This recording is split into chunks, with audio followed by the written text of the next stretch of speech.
Hello and welcome to DC30 and our Mythic Odyssey of Theros, D&D with an ancient Greek twist. I am your Dungeon Master, Electrum, or Romeo, and I'm joined tonight by Violet, the Leonin Kitty, Bithynia, the Human Warlock, or Rebecca, Hilira, the newest member, the Human Cleric, or Virla for short. Not Virla for short, that's her real name, what am I saying? Morse will be joining us a little later, so your favorite, Satyr Sorcerer will be along shortly, and I will be Jaegering the two half-nymphs for this evening.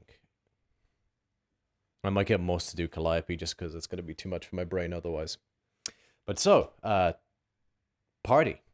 When last we left off, you guys had descended into the caverns below in pursuit of stopping this nefarious production of a addictive cursed liquor that had brought many of the population of Meletis and possibly other places to their knees in terms of craven addiction and grisly death when that addiction could not be met. You discovered a mass production of kobolds that were created, seemed to be creating this liqueur, or at least moving barrels of it. A tempestuously volatile fight ensued that involved giant bulls polymorphing, as well as many an explosion. But in the end, you guys came out victorious, albeit a little singed. When all was said and done, you guys, a little worse for wear after the battle, decided to take a short rest inside the Kobold's Tavern that was built into the rock, this little ramshackle wooden structure, and take a short rest there before venturing further into the tunnels beyond. And that is where we come to now. So, you haven't taken the short rest yet, but you are doing so now. Go ahead and roll any appropriate hit die. Hilira, go ahead and roll your extra hit die that you get from your unicorn plushie. So you guys watch as Hilira seems to just spend her rest cuddling this plushie, and a warm light seems to very faintly emanate from it, and her wounds close up ever so slightly more. Calliope says, "Okay, that's kind of cool."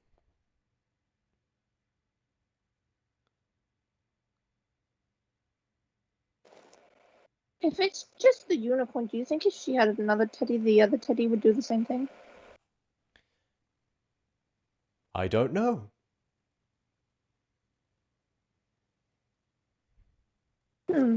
Interesting. Hey, new girl. Yeah. Is it the unicorn or you that's doing that? Me, of course.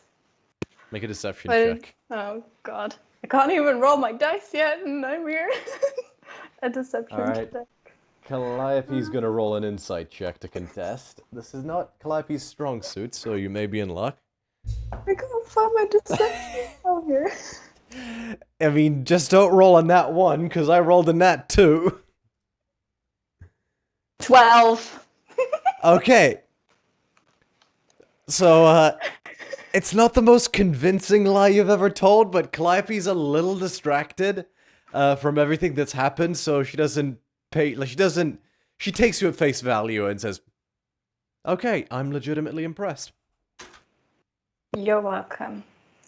Jeez Louise, sorry, I can't figure out my dice. I'm just gonna do that for a minute.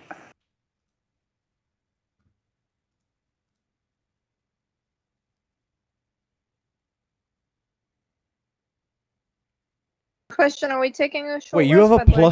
+8 to deception?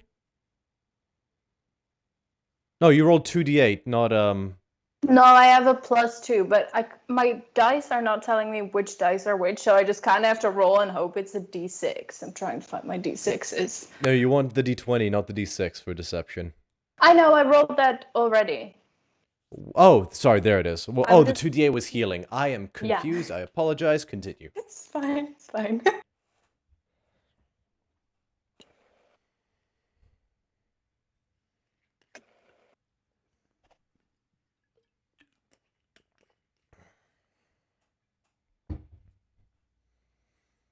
During this process, you guys watch as Eudokia is going to make an investigation check, actually.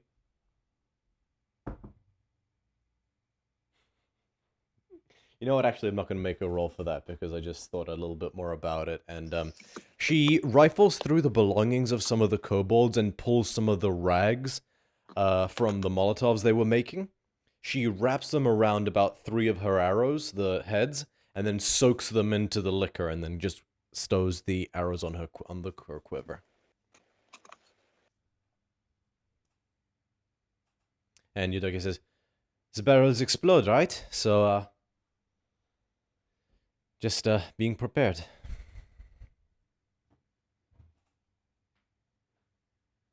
Is anybody hungry? Hungry? We just killed a lot of things. You think I'm thinking about food right now? Of course I am. Yes, I would love something to eat. I was about to say, you. what else makes, that makes me hungry every time. Yeah, they're the bad guys, so it kind of makes sense. I'm so sorry, Daphne, I can't do your voice, but I'm going to do my best. So, you watch as Eudokia's eyes glow an effervescent emerald green, and then she rests her hands on the table in the little tavern you guys are in. And she does have to kind of squat slightly because it's a really low ceilings, but vines begin to grow out of her hands that then begin to sprout leaves, and then they just create this bed of leaves on the table. And some of the leaves begin to, beg your pardon, fold and twist into these leafy cornucopias, and out of the cornucopias grow lush figs and pomegranates and all manner of fresh fruits and vegetables. And some of them also sort of bloom, like these leaves like unfurl and reveal meats, and before long about 30 pounds of food is just summoned into existence on the table. How did you make meat? How did you do that? I think I can do that as well, but I'm not prepared. But wow, that's awesome! And I'll just start eating. She thumbs a amulet that's similar in size and shape to yours, actually, Hilira. Except where yours has a winged sandal on the symbol, hers has a cornucopia that's has these like berries and fruits emerging out of it, which you would immediately recognize as the symbol of Karametra, goddess of the harvest. Okay.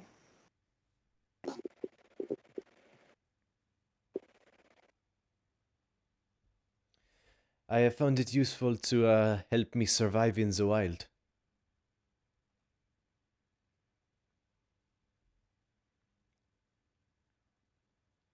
Totally agree. It's better than just like blowing everyone up, yeah, sure. And I'll start eating again because I feel awkward. The food won't spoil for another 24 hours either, so good to take some with it. So to take some with us. Yeah, I'll start putting like fruits in my like, I don't know if I have pockets, but I'll just put them somewhere. Mm-hmm.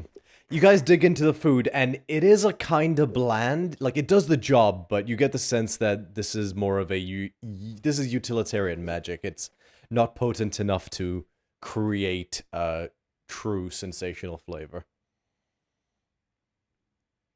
But yeah, you're all welcome to scarf down on that meal that Eudokia has summoned into existence. Which Scotty and Calliope do generously partake. Yes, Amalia, sorry? So let me get this straight. You can fight good and you create food out of nowhere. Essentially, yes. I'm also quite quiet at sneaking around. Okay, show off. I know not all of us can sneak around, okay? I get it. I'm a lion and I have cake, but like, I'm trying to give you a compliment here. Do not make it hard for me. I am sorry. I was just Calliope, affirming what you were she's saying. being mean to me. Oh, Amalia, you want to hold my unicorn? You want to hold her for a bit? Then I don't know. Okay, that's nice. Yeah. Okay, I'll hand you my unicorn. Their name is Rojo because that's a cool name. So just hold them for a bit. It'll make you feel better. Also, do you want an apple? I think I have an apple somewhere, and I'll hand you an apple. She holds up the apple she's taken a bite of and says, "Thank you, but I'm good." You're welcome. Eudokia offers you a piece of dried goat's leg from the table. Kind of like a jerky.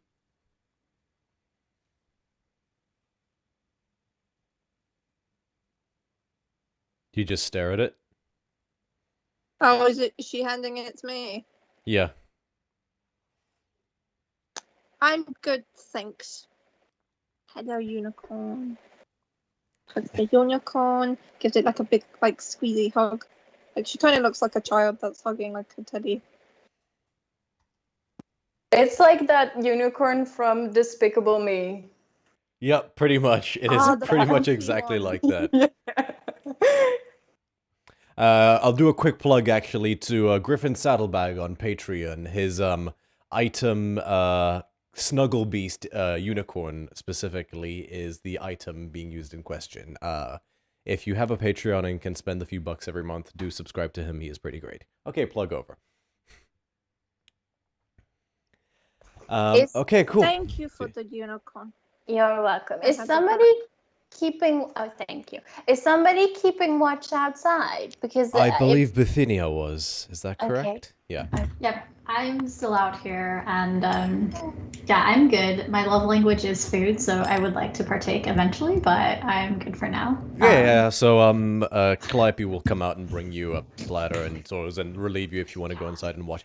You can also, watching doesn't negate a short rest, because you're just, still chilling, so you can go ahead and still take the short rest, Bithynia, if you haven't done so already. Gotcha, thank you. Yep. So, Scotty will, thumb the, stick that he found earlier and just say, at some point, we really need to... One of us needs to acquire the means of identifying magical items. I could try and dispel magic if you want. If you want to give that a go. That might be permanent. We don't know yet. It probably isn't, but let's not, find out, shall we? Okay. I appreciate the, consideration, though. Certainly do. But, I myself may, at some point, develop the ability to identify, or if not, if... Bithynia, you're quite learned, perhaps, do you have the means of identification, or can you acquire it eventually? yeah, well, for now, I have Detect Evil and Good, which is similar, but, for now, I do have that option. If not now, in the future. Detect Evil and Good can basically let me know if there's a place or an object within a certain distance of 30 feet that's been magically consecrated or desecrated. Could be potentially worth it. Might also be worth it simply to just ask Darksus to create us something that can identify some sort of lens. I don't know. We can look into it, but anywho, he sort of rolls his shoulders. I'm good. Shall we press on, or does anyone need any more time? Yeah, let's find some more traps. Roar! Okay, before... All right, we can find more traps, but how about we don't spring them? Okay, but I just don't like secrets and mysteries, so if I see something, I will interact with it. So just pull me away if you I'll need. rephrase. By all means, set off the traps, but run away afterwards. But that seems counterproductive. Oh no, because Like then once the trap has settled down, you can then return. If there isn't enough left of you... Also, we don't want to kill you. That's true. I did kind of almost die. Okay, just keep me away from the traps. Because if there are things I can push, I will do that, and that's bad. Eudokia says, why don't I deal with the traps? Okay. Well, she sheaths her short sword that she's been sharpening a little bit. Everyone sort of just fastens their armor a little tighter. Right. Shall we shall we get going? Okay, where are we going? Right or left? You guys step out of the tavern, and yeah. So you have the tunnel to the to your left, and the tunnel to your right. I want to go right. Where did the baddies come from again? They came from left top and right top. So To your it's memory, one they of came it's- from both directions. You did see some kobolds come from the other way as well. Yeah. So left is bad because then we almost died. So right. I guess. Well, right tunnel just looks bigger, so I thought, right. Okay. I agree. Let's go right. I agree. Let's go right. All right, you guys make your way out of the tavern and in a group.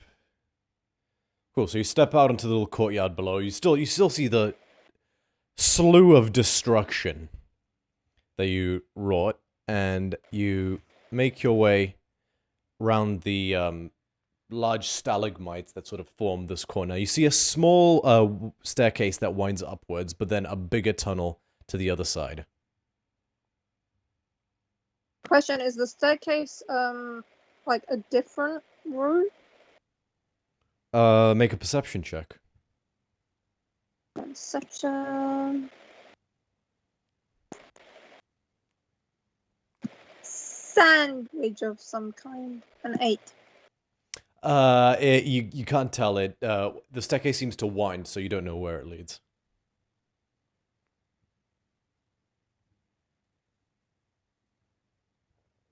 Guys, where do we go? There's a staircase.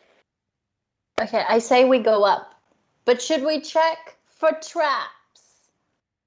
I can check for traps if you want. Well, maybe someone with dark vision should go up a couple and see if they can see anything. I have dark vision, if that helps.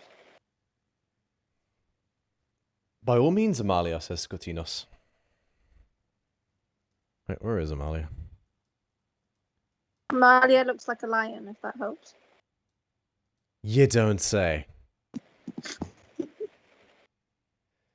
Players.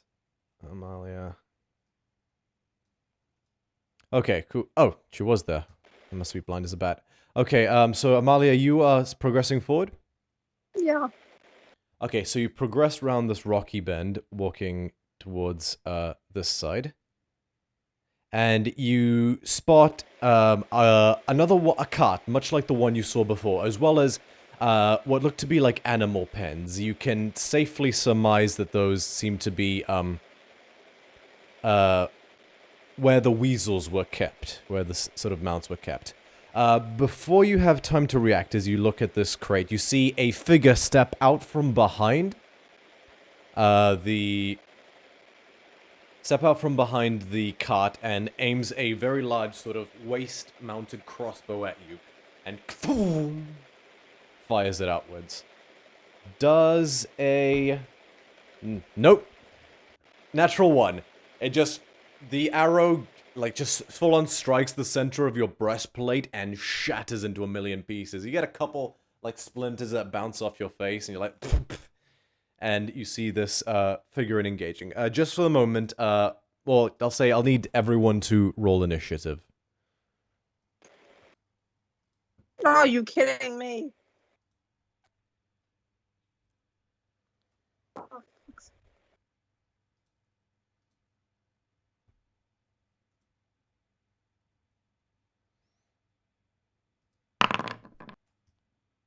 I don't like this very much. I have no initiative today. No, you're alright, I think.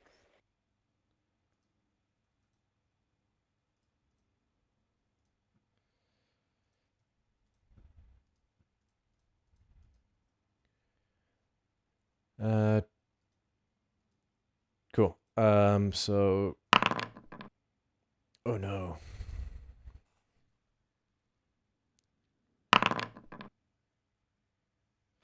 Cool. With an initiative of 7, I'm really not buddy. too thrilled. I'm gonna roll for Calliope. Do you want me to roll for Scotty? Yes, please. And I'll roll for Eudokia. Eudokia didn't. Calliope didn't do too bad.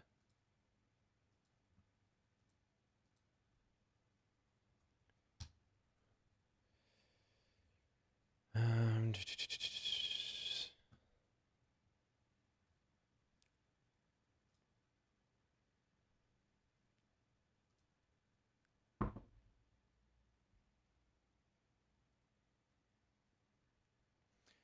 Eudokia didn't do as well.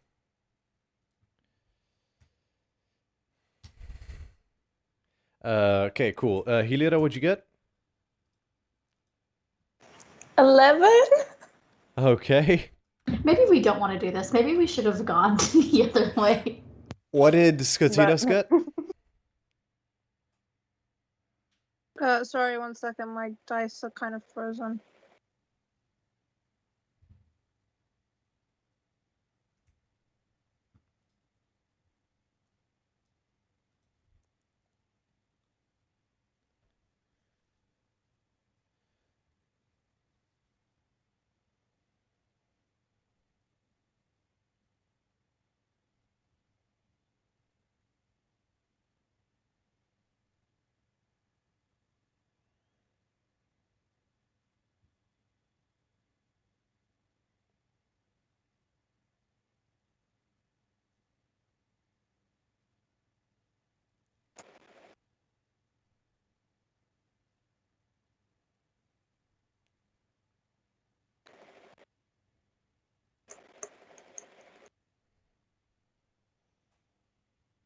Scotty got a 17.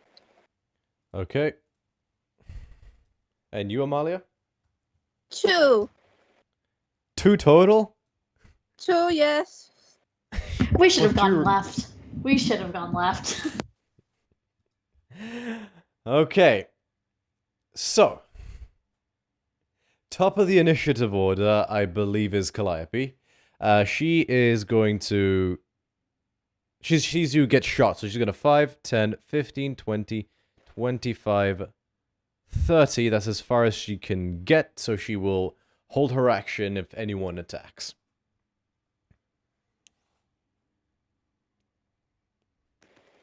In fact, let me switch the camera to battle mode.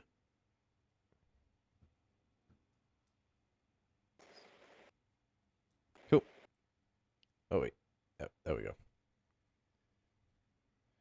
Alright, next up is Scotty, who will try to go up the stairs. 5, 10, 15, 20, 25, 30, 35. He's going to try and do a poison spray at the figure, who rolls very high on his save, and nothing happens. Basically, Scotty, you guys watch as Scotty runs up these steps and flings this poison outwards. Amalia, you can see the poison basically just splatter against this helmed figure's face, and nothing occurs. That's not good. Next up, it is Hilira.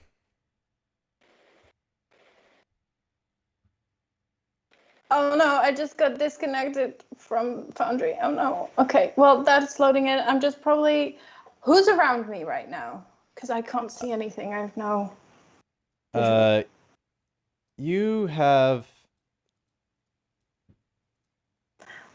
Okay. Oh, right, I can't control these characters. Whoops. Okay, oops, sorry. I need to update my oracle with the new characters. But you basically, you have Bithynia and Eudokia next to you, with Calliope and Amalia further up round the bend, and Skotinos has gone up the little narrow rocky staircase to the other side of this big stone tunnel. Oh, jeez. Okay. I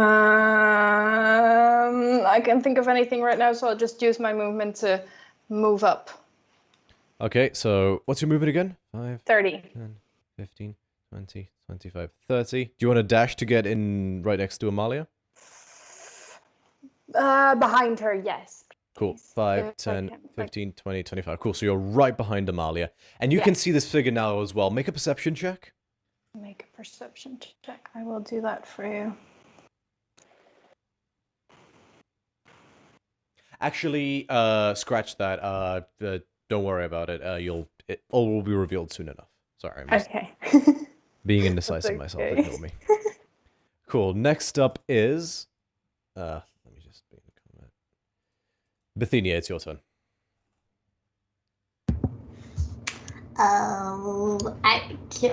I guess I can move forward because I can't see anything. So if I could maybe go max movement speed to maybe a couple spaces below Calliope. What's your movement? My movement speed is, where is that? Features and traits. Should be a big like separate symbol under on your character sheet. Yeah, it should say walking speed right next to your proficiency bonus. Oh, I have to. Proficiency bonus. Right next to your ability scores.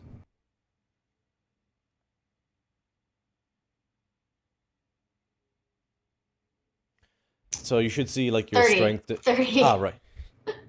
Sorry, I got sidetracked. I see that I have dark vision. Okay. Which is an early, but yes, 30 feet, please. Cool. So you can get to right about here.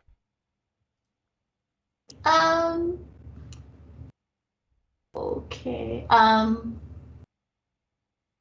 Okay, I will. Actually, can I move behind Scotty? I forgot that he was on the staircase. Yes, you can. So Okay. let me just. You can go right. Just right behind him is fine. Yep. Perfect. Right there. Okay. Thank you. You can just about make out that figure from here, but it's a bit of a tricky situation, so we would have a decent amount of cover if you try to take a shot at him. Are they hostile? Best you can tell, you saw Amalia get shot by a giant crossbow arrow, and this figure is holding a giant crossbow. Okay, well, I don't like that, so I'm going to hex him. All right. These sort of blue glyphs seem to circle around him in sort of like a little halo. Mm-hmm. Yep. And then can I tell what's on that cart though? Because I would really like to burn him down, but I also don't want to explode this place. You can see about 4 of the barrels of the Lycophos liqueur that you've seen so far. Okay. And if I remember from the last time, I have to be careful because while I like to blow things up, I don't want to put anyone else in danger. So, can I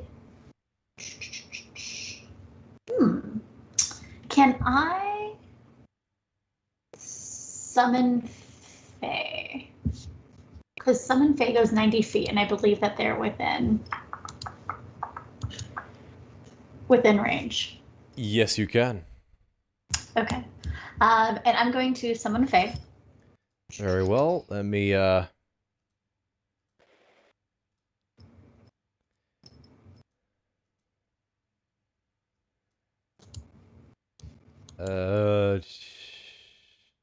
to think.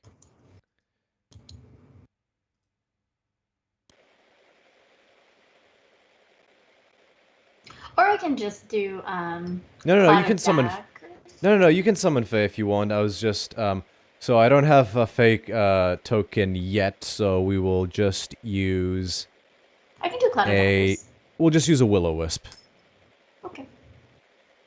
So is that where roughly where you'd like to summon it? Yes, please. Cool. Do I need to roll on this? Not to summon it, no. But I believe you need to choose what kind it is. So, Ooh, you know, I really like the fuming one, but then I'm kind of nervous because then that would be fiery, correct?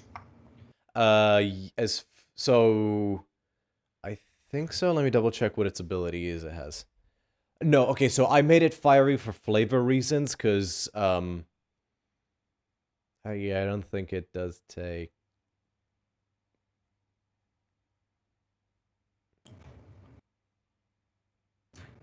Yeah, no, it doesn't actually deal fire damage. I just did that for Okay. flavor as like a fire nymph fuming. It made sense. Because, back to replay. Okay, Oh, so I forgot to mention, it's also a small creature. It wasn't like a full-size nymph. So it's more like a sort of a small wisp. female... Yeah, so like a small, wispy feminine figure. Okay. That's sort of... are you picking fuming, or...? Yes, please. Cool, and it's like the sort of like deep red color. Mm. I believe you have to roll separately initiative. Or does it go... Shares your initiative count but takes the turn immediately after yours. Okay, is there anything else you'd like to do on your turn? No, so would you like me to roll for it now? No. So it goes straight after you in the initiative Okay. order. So we'll just ignore its current initiative place. Okay. So you are now it is the Fey Spirit's turn. What would you like to do? Um, I would like to do. I have the spells up. I'll do a short sword attack on it. All right, And go so- ahead and make an attack roll. I'm gonna roll a d20. And I got a 2, which it's got about as much initiative as I do in this fight, apparently. You rolled a 2. I think Yeah. even when it's modifier, no, sorry, that doesn't hit. It just swings, and this thing, you get the sense this creature is relatively slow moving, but it is heavily armored. And the short sword just scrapes off of this thing's shoulder plate. Nothing happens. Yeah. Just look at Scotty, and I'm like, oof, I hope someone else says something, because... And as you guys are circling in on it, you get a proper look at it, and as it turns, you see... You don't actually see a humanoid form under the armor. You see very sort of jagged and, like, black hoplite armor, like breastplate, battle skirt, greaves, vambraces, shield, the works. But it seems to be being held aloft by a red mist that's just sort of loosely taking the shape of a humanoid body. And can they hear me where I'm at? Because Scotty and I are over here doing magey blasty thingies on the staircase. You imagine they're not that far away from you. You have no reason to believe this time that they couldn't hear you. Okay, well, Scotty, we're just gonna have to work on this. I don't know what it is, but hopefully someone else could do something, because I whiffed. Not to worry, and he just crosses his fingers. Alright, next up it is Eudokia's turn. So she is going to 5, 10, 15, 20, 25, 30, 35, 40. She can't get a good shot in. Well, she's going to bonus action dash 5, 10, 15, 20, 25, 30. And she is just going to do a regular shot, no sneak attack, nothing, unfortunately. Natural 1. And this one also, pashang, just ricochets off the armor. You just hear it low. Coming from this red mist floating armor. It is its turn now. And surprising to all of you, you guys watch as this is going to... He's going to take a shot at Eudokia, who just shot it. And with a natural 2, it just... The bolt soars true, but Eudokia is too fast, and she just... Like, she almost just, like, moves her head slightly, and it just sails, like, blowing her hair as it sails right past her face and just shatters against the rock. After that, this creature is going to move 5, 10, 15, 20, 25, 30 back through that tunnel that you see behind it.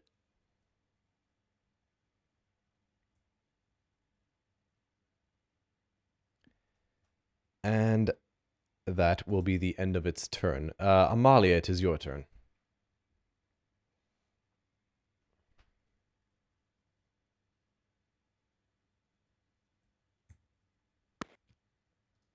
So did he run in the direction of where the like cave leads?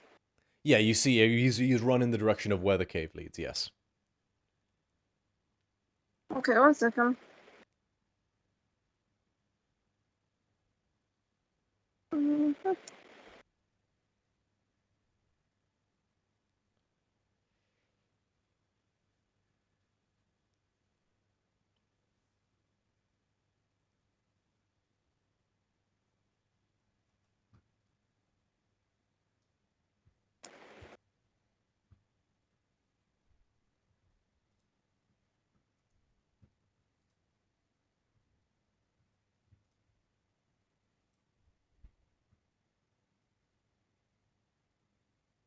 But if I move 1, 10, 15, 20, 20. If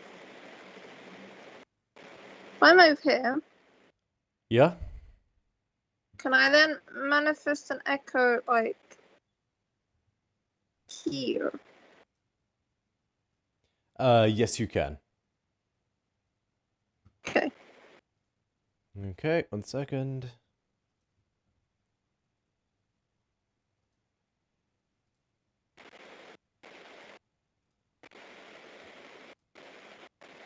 Tell you what, while we're at it then, let's get some...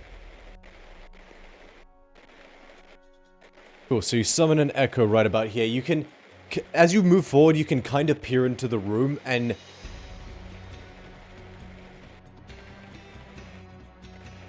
Sorry, 1 second. You can kind of see... At the center, you see a colossal cave with a huge copper distillery tank in the center. Barrels bearing a sort of blue-painted L are everywhere. This must be one of the production areas. Is there anyone in there? You see a bunch of kobolds, as well as... Make a perception check.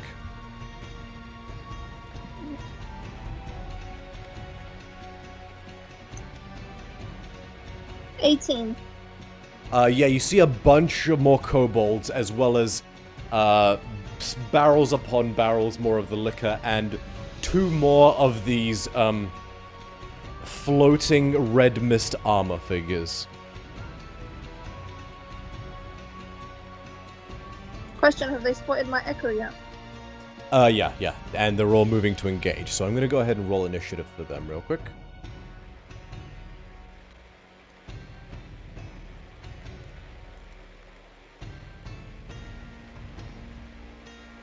And you know what? I'm gonna say that the kobolds are gonna move in unison based on type, just to make things a bit easier.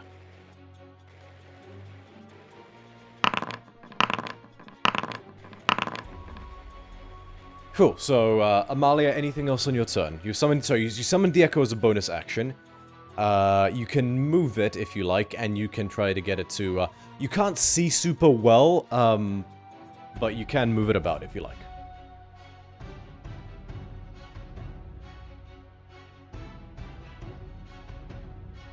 Yeah, but if I unleash Carnation on my Echo's Fury, I can make an action, right? So if you unleash Incarnation, you get an extra attack on top of your regular attack. You can just do your normal attacks from the Echo anyway. So you wouldn't need to spend your bonus action to unleash Incarnation, which you wouldn't be able to do anyway.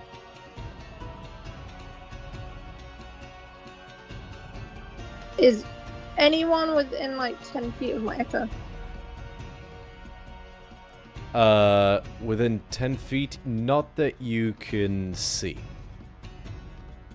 Okay, my Echo will bring up its axe and like, you know, glare at them as if to say, yeah, if you're coming at me, I'm gonna kill you. That is all. Okay. Top of the initiative order. Which one's this one? This first figure is going to 5, 10, 15, 20, and is going to take a swing at your echo. And just pulls out this massive, jagged copus, and like, almost machete-like in its construct, and just swings it down towards the echo. Ooh. Does a, 22 hit. The echo pops out of its existence. Echo vanishes. And it sort of looks at the echo vanishing before it, and then just notices you and just turns to glare at you and will use its last 5 feet of movement to get here.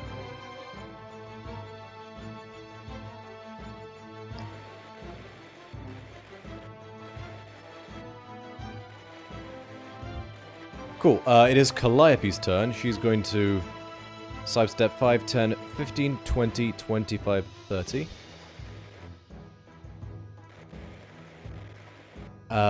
She can just about see that figure, so she is going to... What is Calliope gonna do?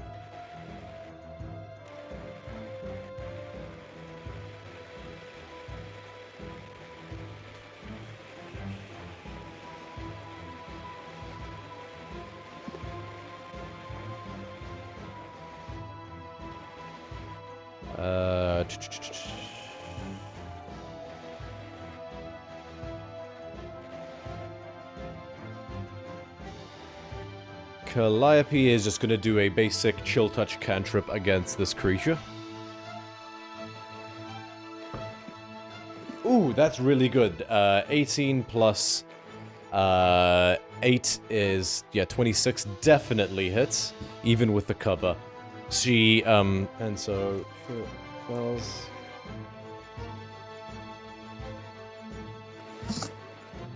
Seven points of necrotic damage, and you watch as Calliope raises her hand, and once more, the astral ghostly skeleton hand erupts out of her hand, and just sails forward, and latches onto the armor of this figure, which begins to corrode and rust, as if it, like, aged a decade in a second. It's a small section, but it seemed to take damage from that. Oh god.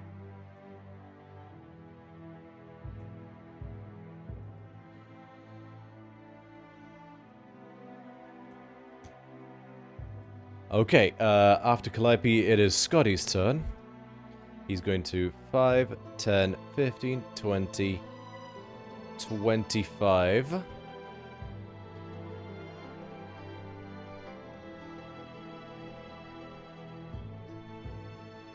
And he is going to...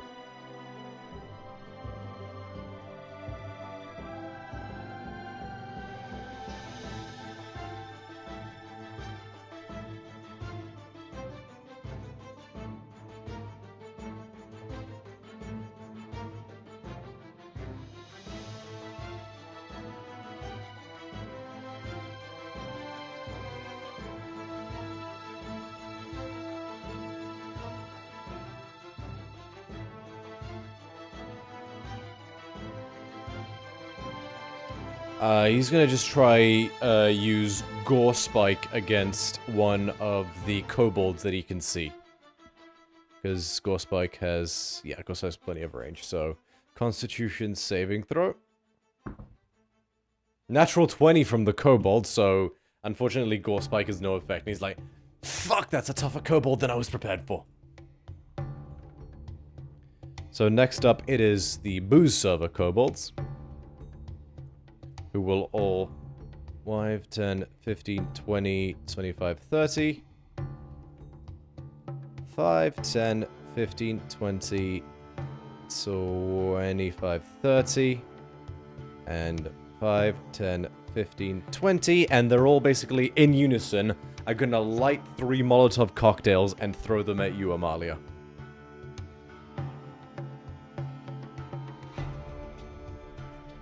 So the first one 18 to hit.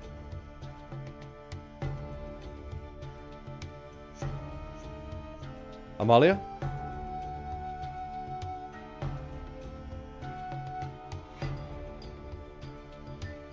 Sorry, what? 18 to hit. It's Second one, 19 to hit. yep. And the third one, natural 20. So How in an much damage? almost perfect like coordinated display, it's like almost like it's like synchronized swimming. They just light the Molotovs like a military parade and throw them, and these three bottles converge and all three of them strike you in the chest. So the first one you take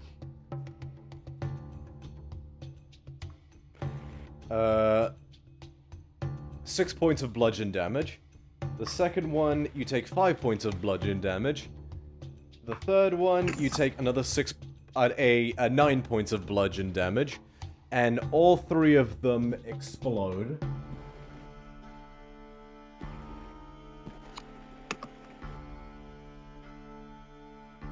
And you take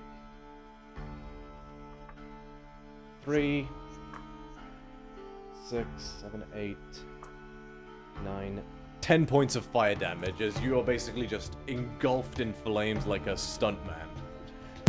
Just 3 bottles. And you're on fire now as well, Amalia. But being as shocked with the amount of drinking y'all do, I would imagine that you would have been able to take those cocktails better.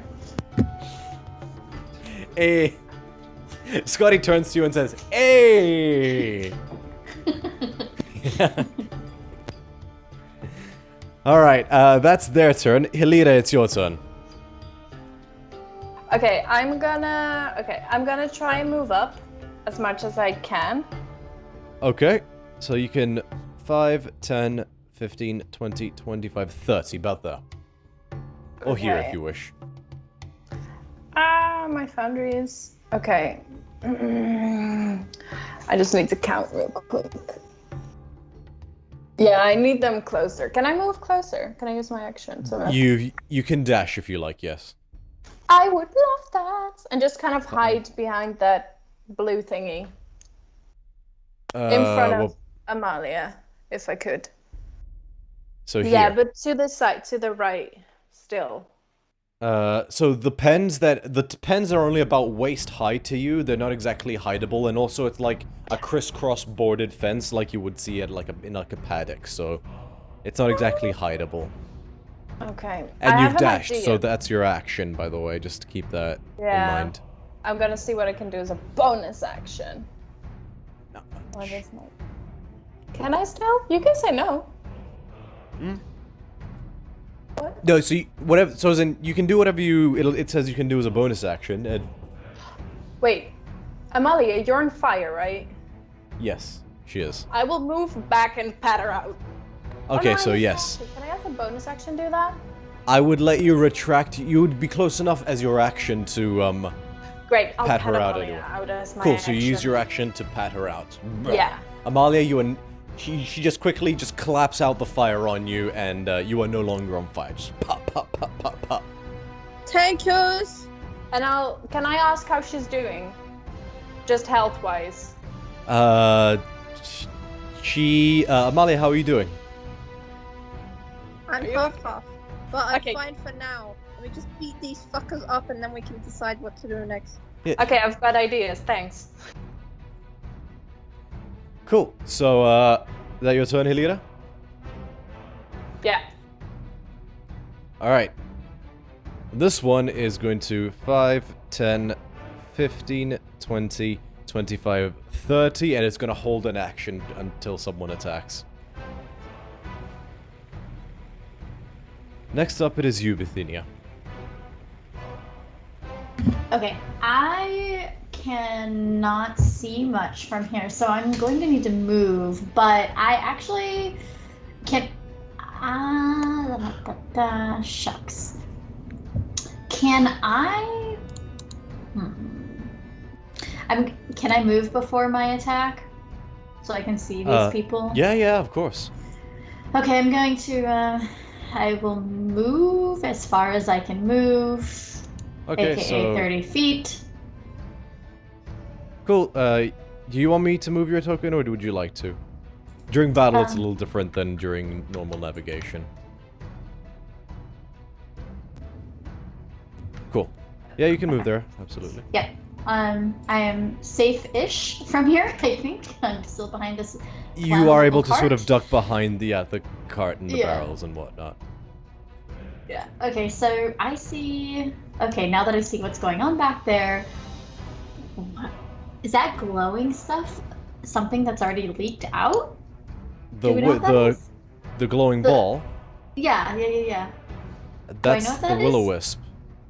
No, up to Oh. the upper left, there's like That seems to be a pool of the same liquid, the glowing liquid that was in the other room, that Okay. is under the distillery tank. Okay. All right. Okay. I would like to. Can I hex this one up here on the left, please? You'd be recasting Hex, but yes, you can. Let's see here.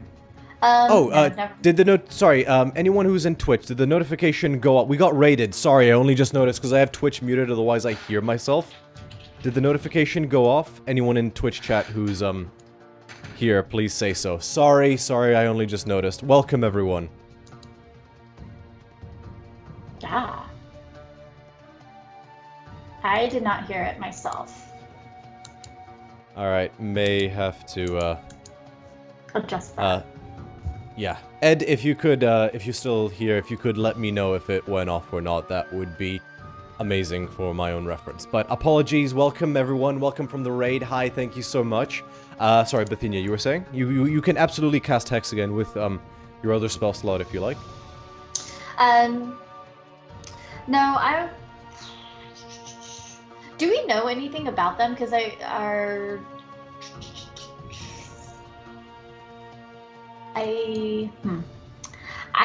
go with Cloud of Daggers.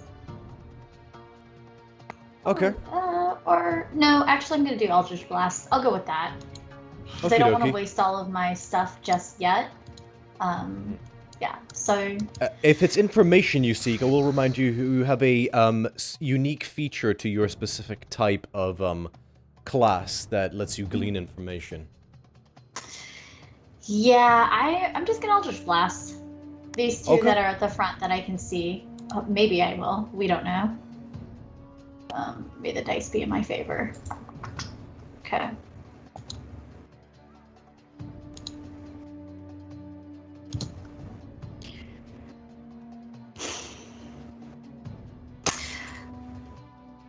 I rolled a 28 total. Eldritch Blast. Definitely hits. Was that a natural 20? Yes. Okay, so go ahead and roll double damage on the dice. So 2 d20s. You can either roll it's D10s for Eldritch Blast, I believe, yes? Let me go back. Yes. So yeah, You're you can either roll 2 d10s or roll 1 d10 and multiply that number. Either way, you then add your +5 for your intelligence on top of that. Okay. So I'm gonna roll 2 d10s, and my total with 2 d10s, 18. Very nice. 18 plus 5 is so 23 points of damage from a cantrip. Nice. You just gather the blue energy in Yes. your hand and like this sort of discordant chime of magical energy rings out as you fire your blue energy forward. It strikes this thing center of the chest, does all damage, no problem. Eldritch Blast finger guns. Pew pew. One on the left. One on the left. Got it. We said 23, yeah, so... that did a big chunk. This thing is looking less... you basically knocked one of its shoulder plates off from that. That was a heavy hit for it. Okay. Well, I've already used my move, and I have done what I could do for now, so I will end my turn. Alright, next up... My wisp. Oh yeah, your wisp. Sorry, go ahead. My fae. I would like to do the same attack on that, if possible. That I did cool. earlier. Yeah, moves up one and is going to be able to strike at one of the creatures that is standing in front of it. These sort of floating red mist armors. Cool, go ahead and make your attack roll. You can also use its bonus action as a, to give yourself advantage on that attack. That's what the fuming one can do. Okay.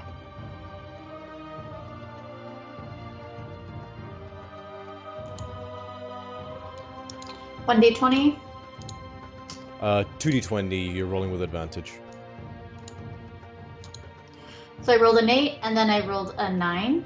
So I need to get a better fae.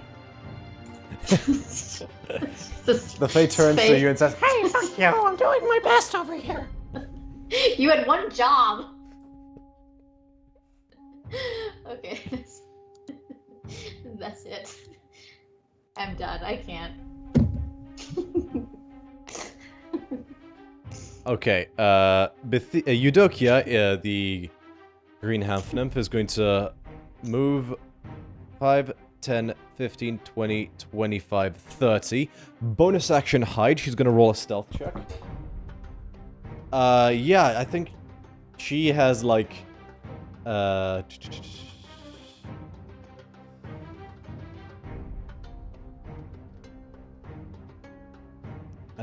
she's got an amazing, passive. Let me double check something on.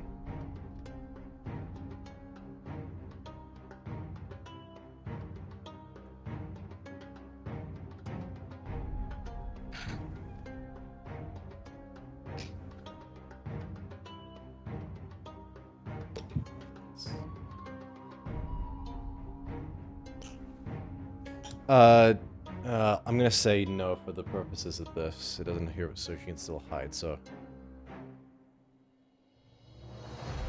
Cool, so her stealth is plus 10, so she's at 22 stealth. Yeah, so she's pretty hidden. And she's going to hold a shot. She's gonna hold, yeah, an arrow shot. Next up is this other horror who's going to 5, 10, and is going to cock another crossbow bolt into its big heavy crossbow. It's more like a ballista that's mounted on its belly. It's gonna shoot it out at Amalia again. That is a natural 20.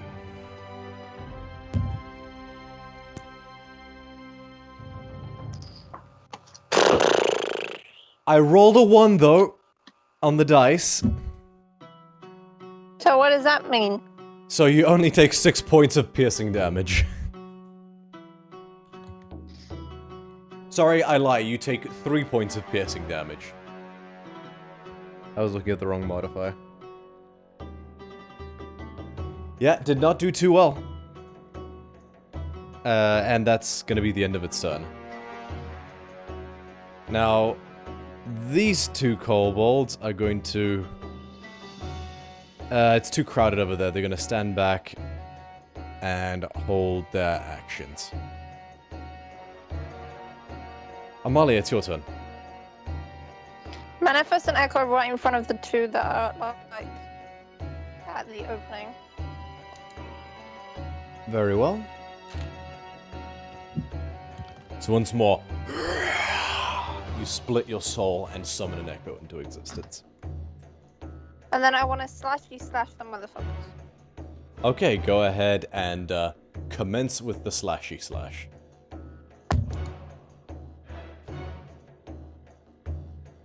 $26. 26 definitely hits. Go ahead and roll damage. Oh wait, sorry, I wrote the wrong dice. 1 second. 6. 6 definitely hits. Oh, sorry. 6 points of slashing damage. Okay, I'll make a note of that 1 second. Okay, you scrape against this. This creature is made almost entirely of metal and energy. Now that you're up close to it, you can see this. Your attacks didn't do as much damage as you expected it to. And I hit again out of frustration. Okay, go ahead and make another attack roll. 26. 26 definitely also hits. Go ahead and make another attack roll. Yeah, no, sorry, go ahead and roll for damage. 9. 9. Again, doesn't seem to do as much damage as you expected to, but it definitely finds some form of purchase. This, starting to look a little rough, the one on the left.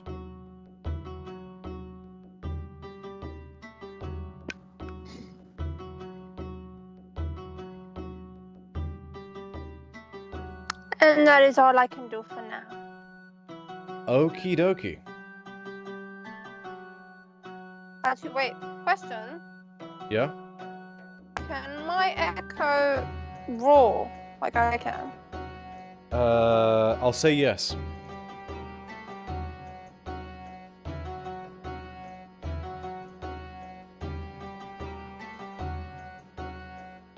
But can it do a daunting roar? Yes, yes, I was saying, I'll let you do a daunting roar from the echo. Okay. Okay, so the echo... That's a wisdom save, right? Yeah. Okay, what's the range on that? 10 feet. So the kobolds are too far away to feel these effects, and the, floating red mist armor creatures, seem unfazed because they are immune to fear. Oh, for fuck's sake. Fortunately, your roar has no effect. Okay, that's it. Okay.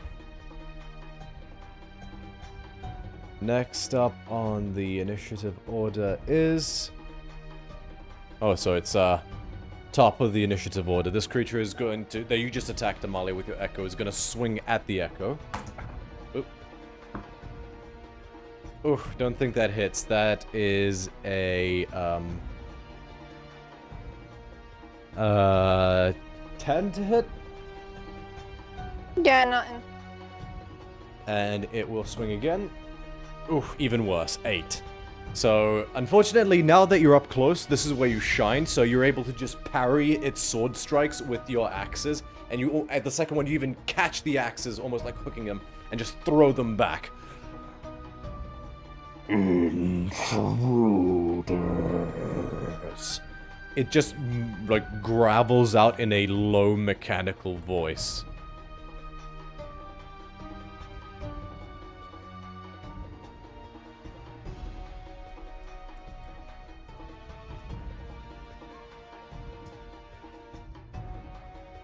Cool. So, after that, we have Calliope's turn.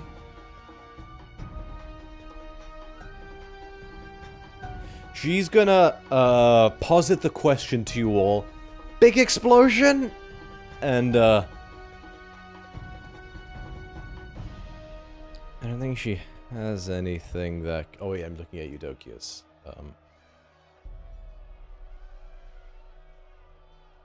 Oh, I clicked on Eudokia again.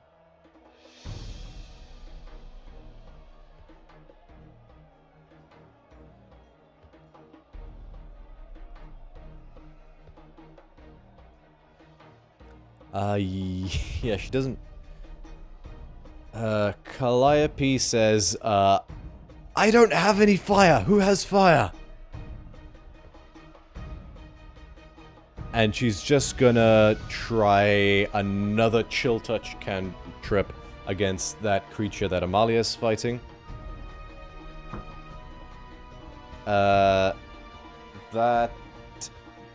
misses, actually. So, let me just double check.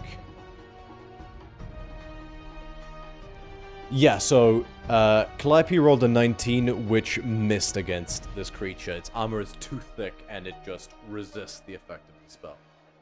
He's like, okay, they're really heavily armored.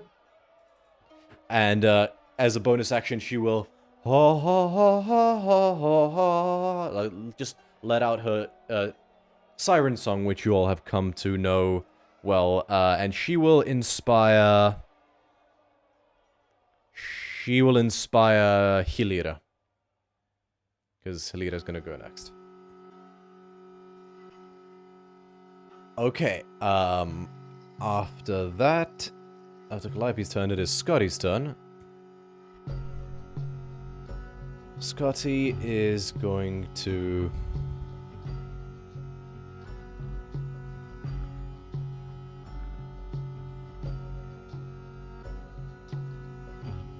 Man, Scotty went all in on this one specific kind of, character, which is... Does he have anything either?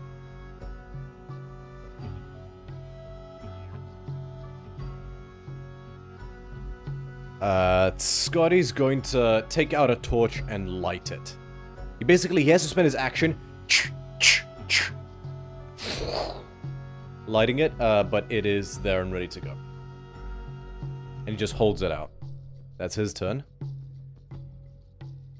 And, the, kobolds are gonna go now. They all three take out other bottles and light the Molotovs. And at this point, oops, sorry. Eudokia is going to release her held action, and she is going to shoot a kobold after it's lit the Molotov. And make her attack roll with advantage because she's hidden. 2 17s definitely hits, so I'll just quickly roll her stuff in D&D Beyond. Pretty sure it's going to kill a regular-ass kobold. So, shortbow. 9 points of piercing damage, as well as additional 16 sneak attack damage. Yeah, she instantly kills the kobold. It goes to light it, and it just drops the lit bottle. The bottle will definitely shatter on impact. Anything... let me just double check. Any creature within 5 feet of it. And... okay, yeah, so the bottle... Sorry, this barrel right here, this... barrel over here, the one I'm pointing to, is within range. Oh no, sorry, this one down here, the bottom one. So... it deals...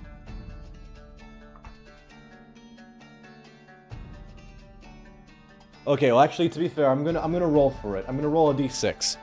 On 1 to 3, the bottle shatters, because it's only falling 3 feet. On 1 to 3, the bottle shatters. On 4 to 6, the bottle does not shatter. 5. Unfortunately, the bottle clatters to the ground, and does not... Actually, is that too mean?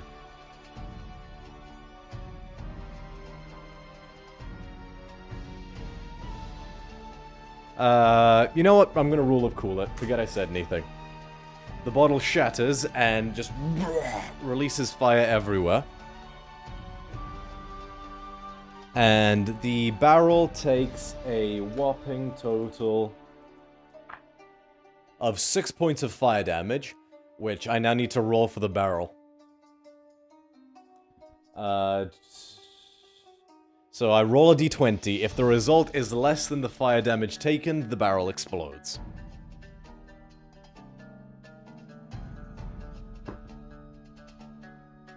I rolled a 5.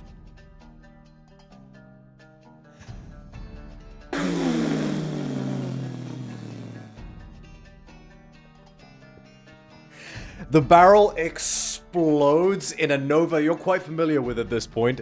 And the barrels, I believe, are in a 20-foot radius, right? Yeah. Yeah.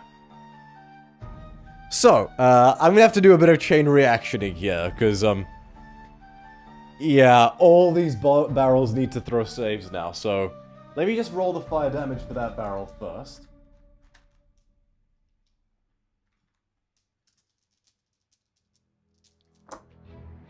Oh no! I rolled 2 6s, a 4, and a 5. So that's 21 points of fire damage. That's an auto fail. Okay, so you guys watch as Eudokia shoots the kobold. The bottle drops. It catches next to that barrel.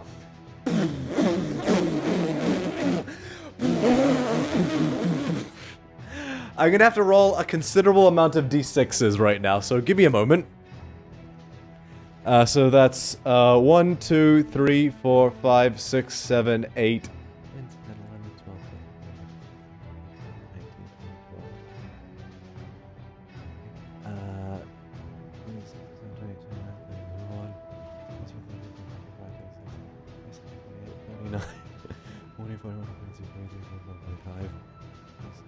40. Bear with. This is too many dice for me to roll.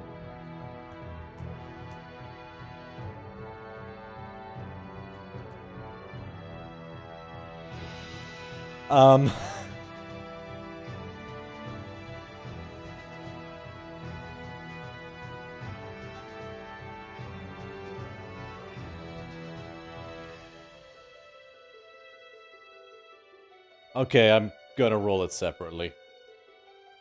Sorry, I did. It's too many dice for me to roll. I need to pull up an app.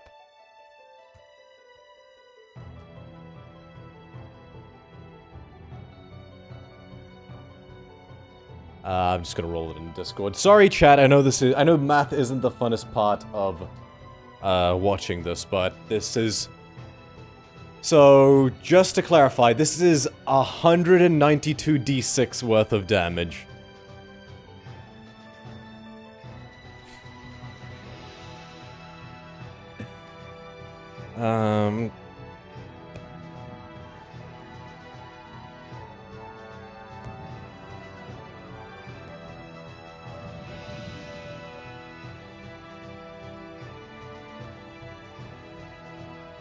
Okay, that is appropriate.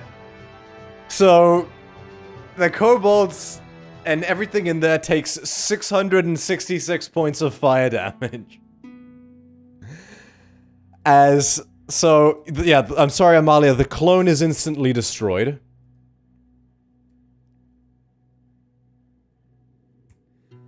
The kobolds are instantly vaporized.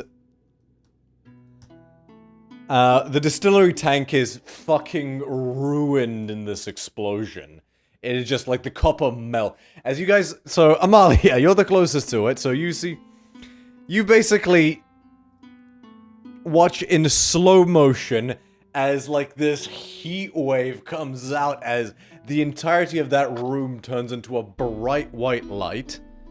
Let me just check the range on... Yeah, so, actually... Amalia, you are gonna take a little bit of that. You take about 20 points of fire damage as the last 2 barrels, like the heat wave just comes at you in a massive fiery wave and just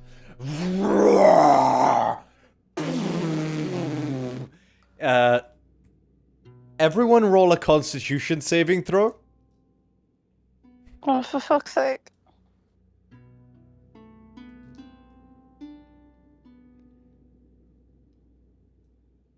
The DC is 15. What am I rolling? Constitution? Con save. Well, I'm pretty much in the back, so fortunately my 21 says I think that I'm good, but... What did you say the save was? DC 15. What'd you get? 9. Okay. Amalia, you are deafened by the noise of the explosion. You just... It's like in the movies when there's just that ringing in your ears and... Oh, sounds like this really far away. Helena, what'd you get?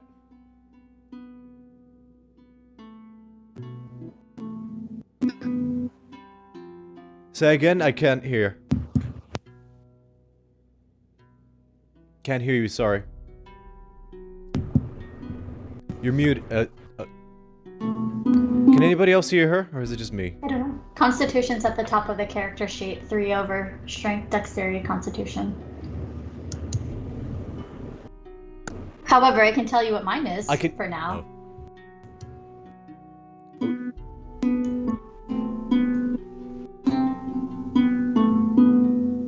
Is someone streaming out of speakers? I'm hearing the music twice. Babe, are you playing through speakers? No, I'm on headphones. Okay.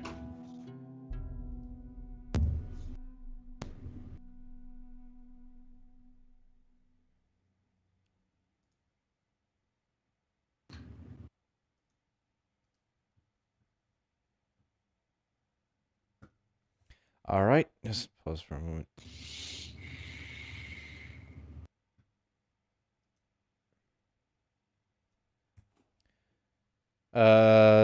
Virla, is everything okay?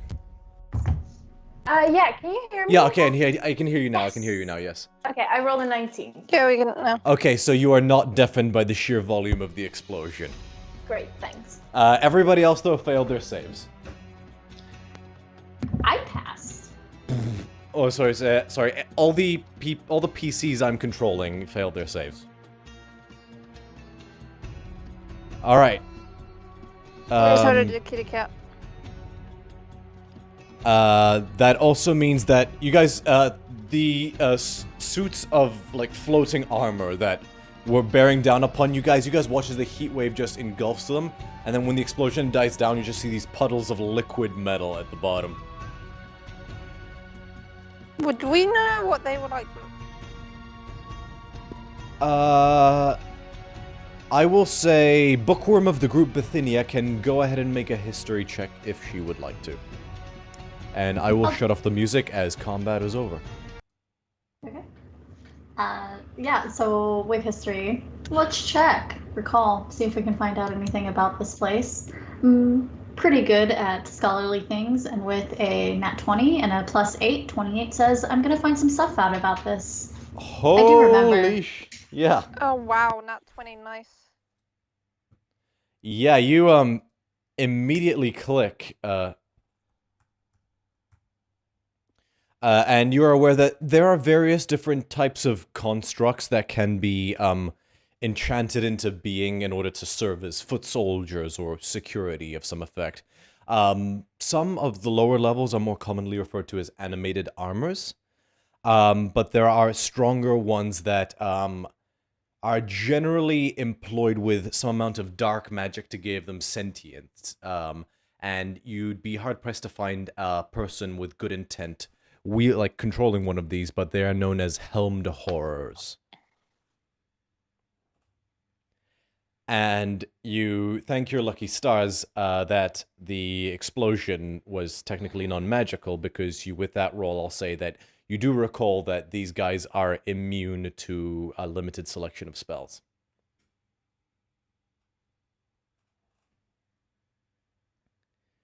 You would know that when the creator brings one to life, they can choose certain spells, and then the helmed horror will be just immune to them.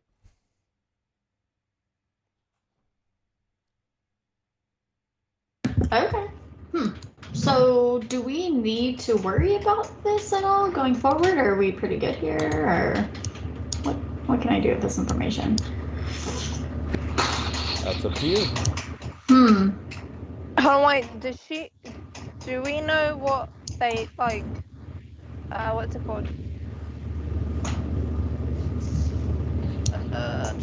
Sorry, I can't think of the word. When is there, like, anything they're immune to, or anything like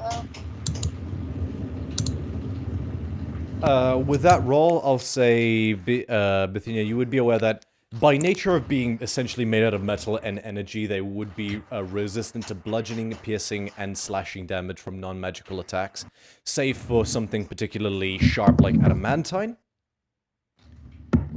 And, okay. It's fine this time because the explosion would have killed them anyway, but your Eldritch Blast actually wouldn't have had any effect because they are immune to force damage.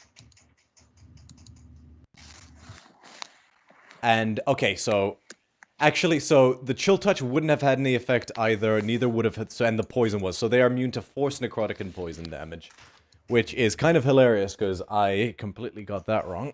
But doesn't matter because the explosion liquefied them. Question. Yeah. So basically, everything we have, they can handle. Yeah, especially in Scotty's case because they don't have any blood. Oh, for fuck's sake.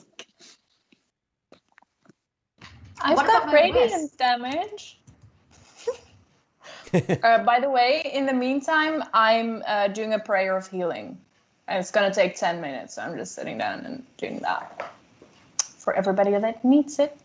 Oh, I Calliope's like, definitely need it.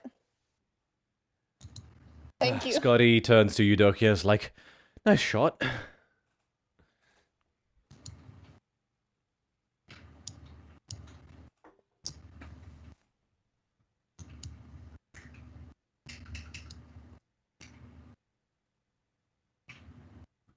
Cool, so 10 minutes pass and you guys are able to go ahead and restore the healing. Eudokia. Hilira, go ahead and roll for that. Oh, my bad.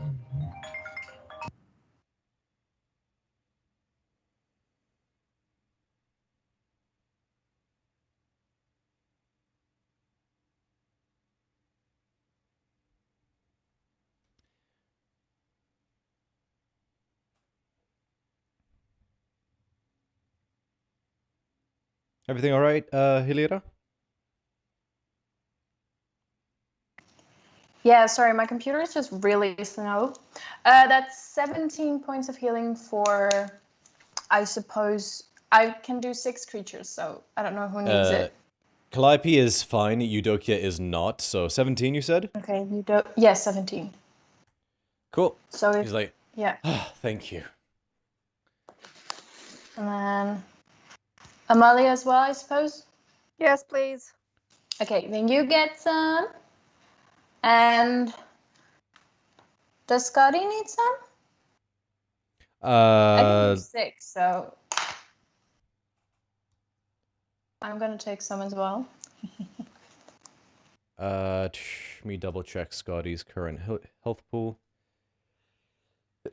Beg your pardon. No, sure. So Scotty he's actually pretty okay. All things Okay. considered. Okay. Oh, my back. Very well. So you guys are standing there, and so the cart next to you guys is also destroyed by the sheer force of the explosion. Fortunately, those barrels were empty. Is there anything else in that room? You can certainly step forward and look into it if you like. Oh, I'm sorry, Bithynia, your summoned fae, is a pile of ash on the ground.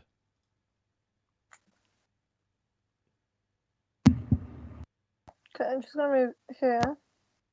Okay, yeah, you can. So yeah, you step up into the room. You see the beautiful copper distillery tank that once housed the center is now just a pile of liquid metal on the ground. Like, it is...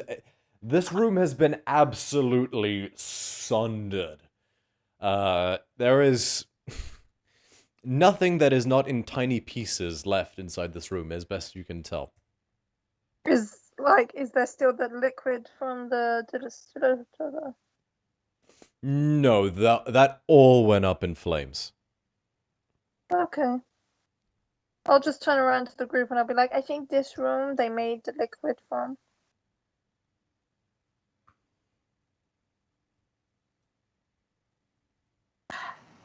I don't really remember what we're looking for. I know it was something bad. So, yeah, sure. Do we need to investigate it or something? Look for something? Taint something? I don't know. Calliope says, we need to find out if there's a secret formula. We need to find out the recipe of the liqueur so we can reverse engineer a cure. Of the liquor, so we can first engineer a cure. Let's hope that the only copy wasn't kept in this room. Cool. Okay. Could I start like looking around for like paper or burned paper that might have the recipe on it? Make an investigation check. So I'll Can I- say by this point you guys have all piled into the room. Sorry, yes, Amalia? Oh, I was just gonna say, can I check the barrels in the room? There are, sorry, I can't really edit the artwork of the map. I apologize, but there are no barrels left in this room. This room is a smoldering crater and not much else. Okay, so you see to the side, to the left, there's like a tunnel. Yeah, so you guys have two tunnels before you. One to your sort of right. Sorry, no, so one to your left and one that sort of goes further deep into the mountain on a sort of on the right-hand side of the distillery room as seen on the map. Can I see into the one closest to me, see if I can see anything in there? Okay, so you will head over to this one. Uh-huh. Make a perception check. I also rolled a dirty 20 on my investigation. Cool. You are very confident that any paper or anything else that was in this room has been destroyed by the sheer force of the explosion. So I think we're good, guys. The secret recipe wasn't kept here, which would have been weird, because why would you keep it in such an open space? I rolled a 5. Scotino says, to be fair, they are kobolds. They're not very bright. I don't think I can see anything. You see, at the very end of the tunnel, what looks to be maybe a few more barrels, in a room that opens up slightly, but other than that, you can't really see anything else. Okay, can I shuffle inside and go check the barrels? Okay, you step forward a couple feet, and you begin to see some hallways. A corridor to your immediate right with some descending steps, and after you take a couple more steps, a corridor to your immediate left. Sorry, a corridor to your left. There's one to your left, and then a couple about 10 feet further down this tunnel, you see another little hallway to your right. Go to the right. No, The wait, little sorry, tunnel to the left. right? Not the one with the steps, the other one. Cool, so the one to your right. Yeah, sorry. Oh, I'm not really good with explaining things. Yes, Okay, just before you do that, let me double check one quick thing. I will yell from down the hallway, did you check for traps? No, she did not. Oh, sorry. no. Amalia, as you're walking along with your dark vision, you are able to notice that this stone corridor has 6-foot-high ceilings and roughly 5 feet wide. And you see 8 red X's painted on the stone floor, which appear at regular interval. Some to the left, others to the right.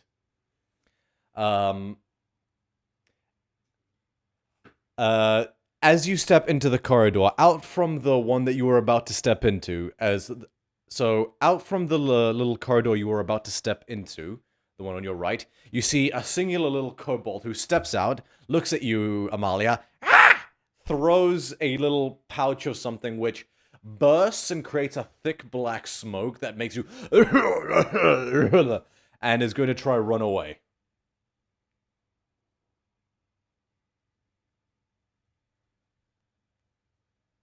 Amalia, make a perception check with disadvantage as he runs away.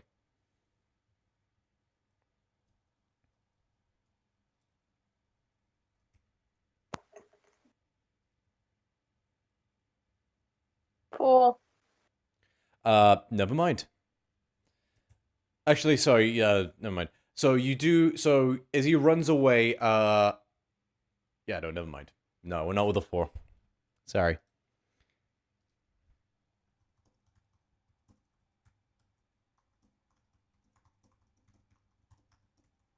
Cool, Amalia, about 5 minutes later, you're able to just dispel this smoke cloud. Unless you want to charge ahead. No, I'll get rid of the smoke first. Cool, you spend about 30 seconds dispelling the smoke and you're left standing there. Slightly soot-covered. It's like a baby powder effect. You seem to have been aged about a decade in half a second by the white powder settling into your hair, but you touch yourself and you seem to be unharmed. The corridor is still before you. The red X's are still on the ground. And as you guys contemplate your next move, I will say we're going to take a little break. Okay. To anybody who may be watching, thank you. We do appreciate you. We're going to be, I'll say, yeah, we're going to take about a 14-minute break. We'll be back at 9 on the dot, if that works for everybody. Yep. Cool, and we'll hopefully see you guys soon. I'm going to go ahead and switch to the Be Right Back screen. I will go ahead and mute everybody.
Unmute myself and unmute Skype. And switch us back to main layout. So we're back. And I'll go ahead and turn off stream music as well. Cool, so welcome back. To recap, the players engaged with the next part of this sprawling system of caverns where there was a distillation tank guarded by these helmed horror creatures that were commanding a gaggle of kobolds. A well-placed fire arrow set everything alight like the 4th of July, and now and killed everything inside in one fell swoop.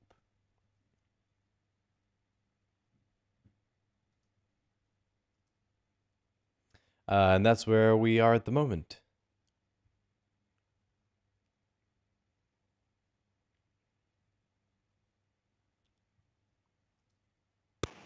Did any of us like hear anything from where Amalia was? You heard a and then a like a sound, and you could see like remnants of the smoke cloud come out through the tunnel. You are able to see that. Okay, I'll walk that way carefully while checking for traps, just in case. Make an investigation check.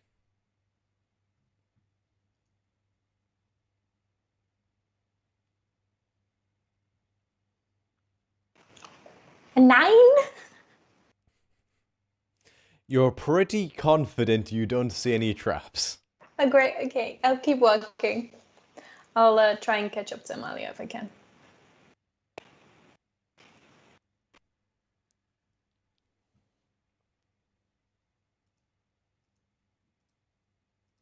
All right, yeah, so sorry. You are able to easy enough catch up to Amalia. And you guys are standing in the corridor. You help her sort of dust off the sort of talcum powder substance that's settled upon her body. And you as well, Yudoki, sorry, no Yudoki, Hilira. Looking forward, you can see more barrels. You see a small little tunnel to your right, and a larger tunnel with some steps going downwards to your left.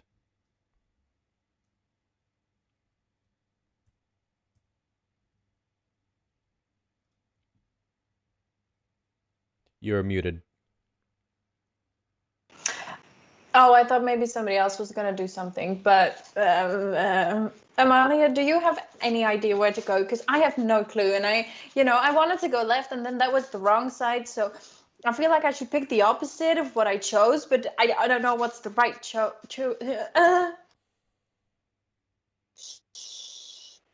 Just stay calm. I'm just checking if there's anything over here.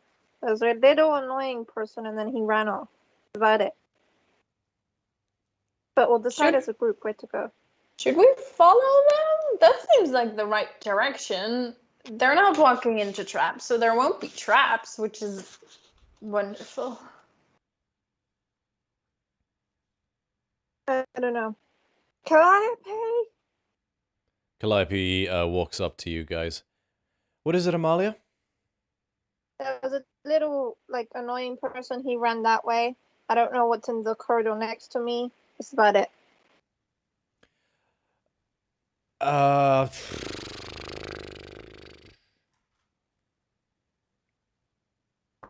Should we just check the barrels?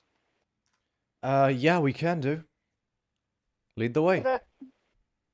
As she turns to Eudokia, Scotty, and Bithynia, you guys coming? Yes, we are. Alright, so Watch On the out! way. There might be traps! in a group, just you make guys... an investigation check. Cool, so you guys are able to transport yourselves into this room. You walk down and, you see a small room that's got more barrels in it. Yeah, so you step into the room and you see a bunch more, barrels just strewn about in this room. So to check the barrels, investigation check. Make an investigation check.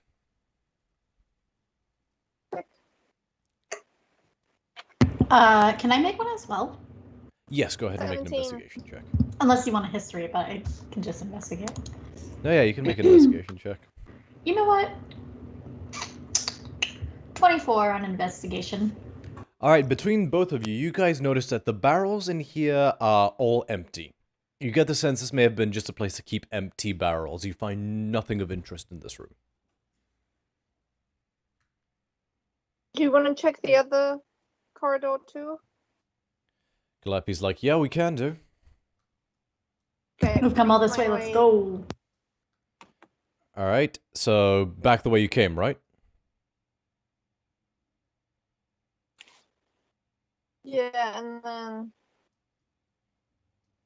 Cool, Amalia, Question, you... Before Yep. we go out, what is the... Yeah, what? Is there anything in the to the right, the other corridor? Like, can I see anything? The one where the kobold came out? No. So if you go down to where the barrels are, see Right. next to it. Make a perception check. Oh, this is where I'm not good at. So yeah, this room, Perception sorry, I has forgot to mention, failed this me room today. has another corridor, like another tunnel that to the right of you guys again, that leads northwards. What'd you get, Amalia? Sandwich. Can I It's see hard- what I... Oh, never mind. Yeah, Bithynia, sorry, with your dark vision, you can also make a perception. Okay. Maybe I can. I don't know. Well, the 13. I'm not sure. You see another 20-foot high distillery tank that dominates the center of that room further down. All around are barrels with more Lycopus liquor in it, and you see a few more kobolds messing about down there.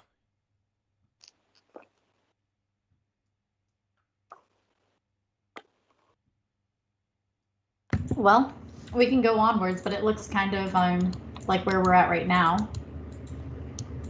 Calliope says, we could go that way, or could maybe backtrack down that other way and see if there's anything down that way. It's up to you guys. I think we should backtrack. Very well. So you guys quickly reshuffle your marching order, as it were, with, I'm guessing, Amalia leading the charge, followed by Hilira, then Calliope, then Eudokia, then Skotinos, then Bithynia. And you guys kind of have to sort of remain single file. Forgot to mention, there's still red X's on the ground throughout this corridor. You guys have seen them too by this point. Please tell me we've dodged the red X's, like not stepping on them and stuff. Did you want to do that? Well, I don't want to step on a red X. Alright, you take special care not to step on the red X's, and you backtrack to where you came. So Amalia, you step forward down the stank dark tunnel, and as you round the bend you descend the steps, and you see a larger, far more jagged room. Let me just pull up the things for this. Sorry, 1 second. This room, people, right? This room reeks of animal musk, sulfur, and rotting food. Piles of dry, rotting hay litter the floors in neat little piles, perfect for small creatures to sleep on. You see a dozen or so kobolds that are all brandish daggers and are ready to go. Intruders! Oh, for fuck's sake, not again. Alright, I'll say... Let me just clarify, though. Would you guys have been right behind Amalia? I'm trailing behind. Yes, I'm 100% right behind.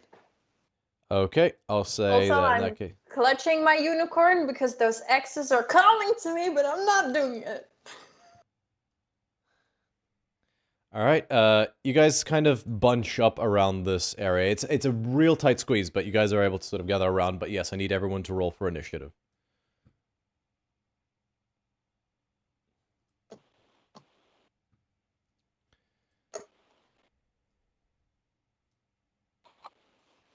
$15.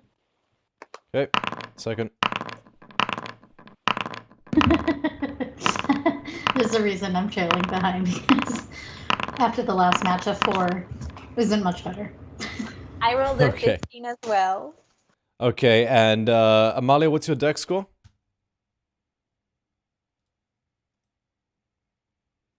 Well, sorry, what's your dex modifier? 1 second. Six.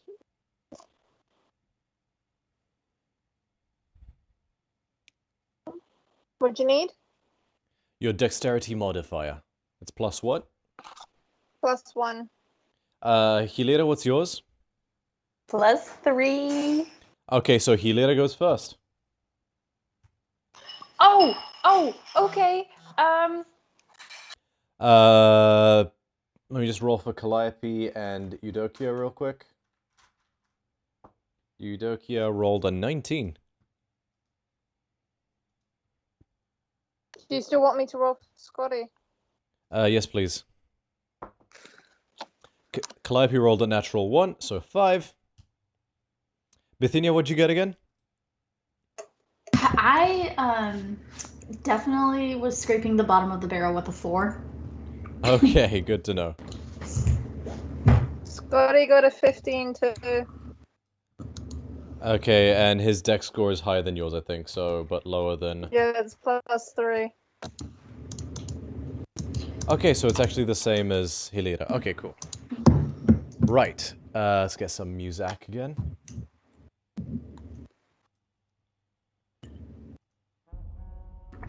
Cool, top of the initiative order is this first kobold that is going to run at you, Amalia, and try to stab you in the knee.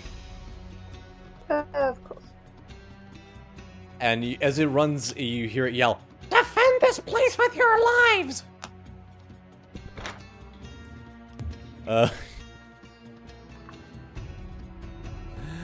Oh no.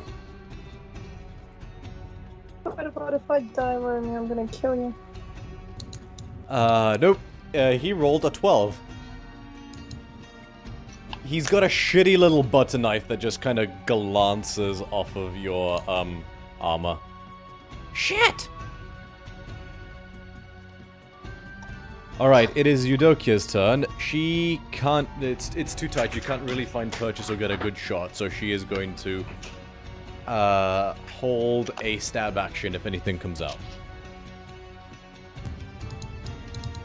Afterwards, so these kobolds are all going to swarm in on you, Amalia. 5, 10, 15. He gets advantage because of pack tactics. Oh, shit.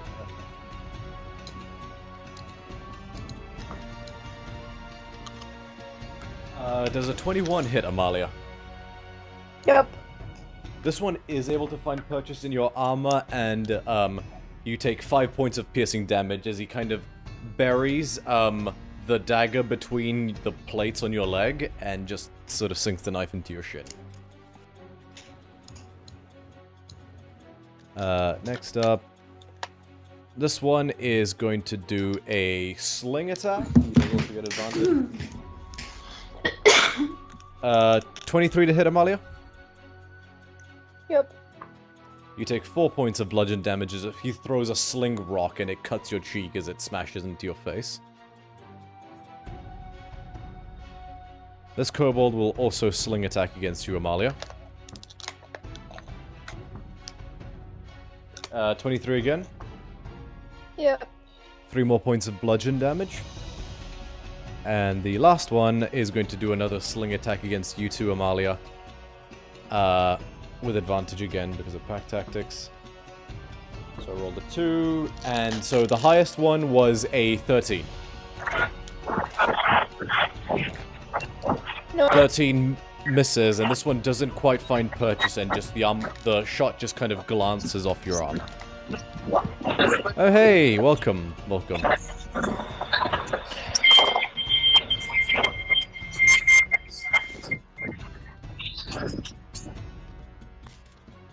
Cool, so after that it is Helira's turn. Actually, let me switch to battle layout. Sorry about that. What have I missed in the space of 5 minutes? Well, I'll tell you what. Amalia, now that you've been attacked, make a perception check.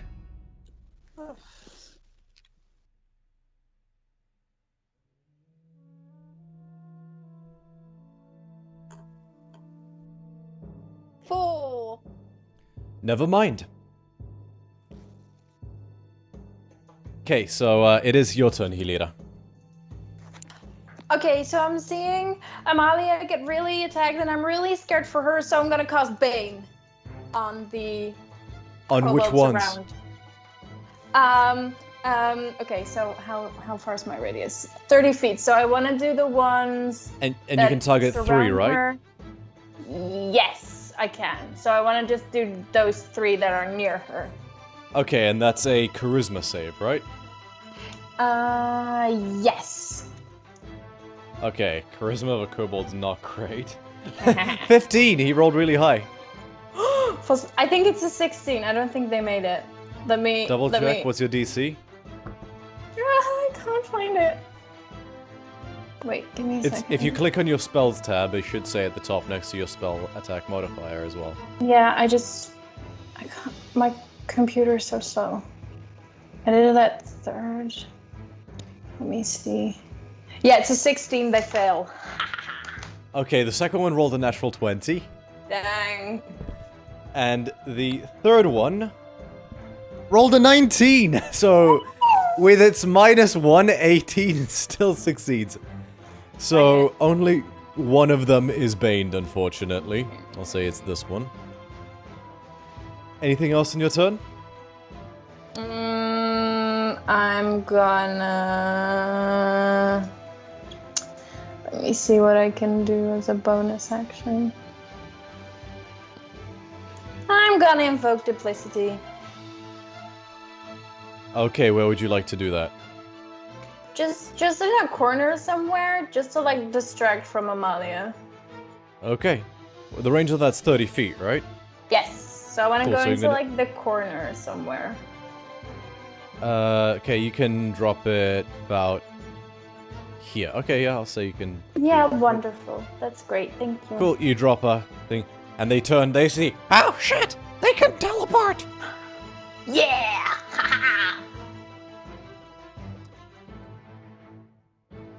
Okay, next up it is Scotty's turn. He can't really see too well, so he's gonna try a haphazard gore spike against one of these ones. He's gonna do a con save. Rolled really low, so no. Takes 5 points of necrotic damage, which is just enough to kill that kobold, I believe. Yeah. And he just basically draws the kobold's blood out of its body and stabs it with this sort of like blood icicle, killing it instantly. Ah! Shit! I'm dead! Next up it is Amalia's turn.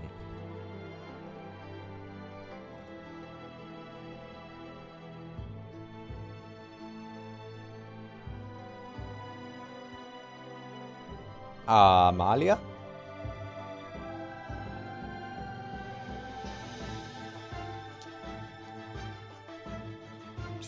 Earlier, but I was just going to say that at this point, going forward, I should be able to run my turns at this point because I'm now on the train, so I should be able to do them going forwards. Cool, will you be camera on? I'm not fast, I just need to know so I can set your thing up.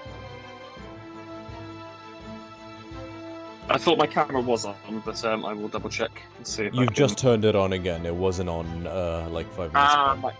Might have been on another app, and if I'm on that, because I'll keep on this and that should be fine.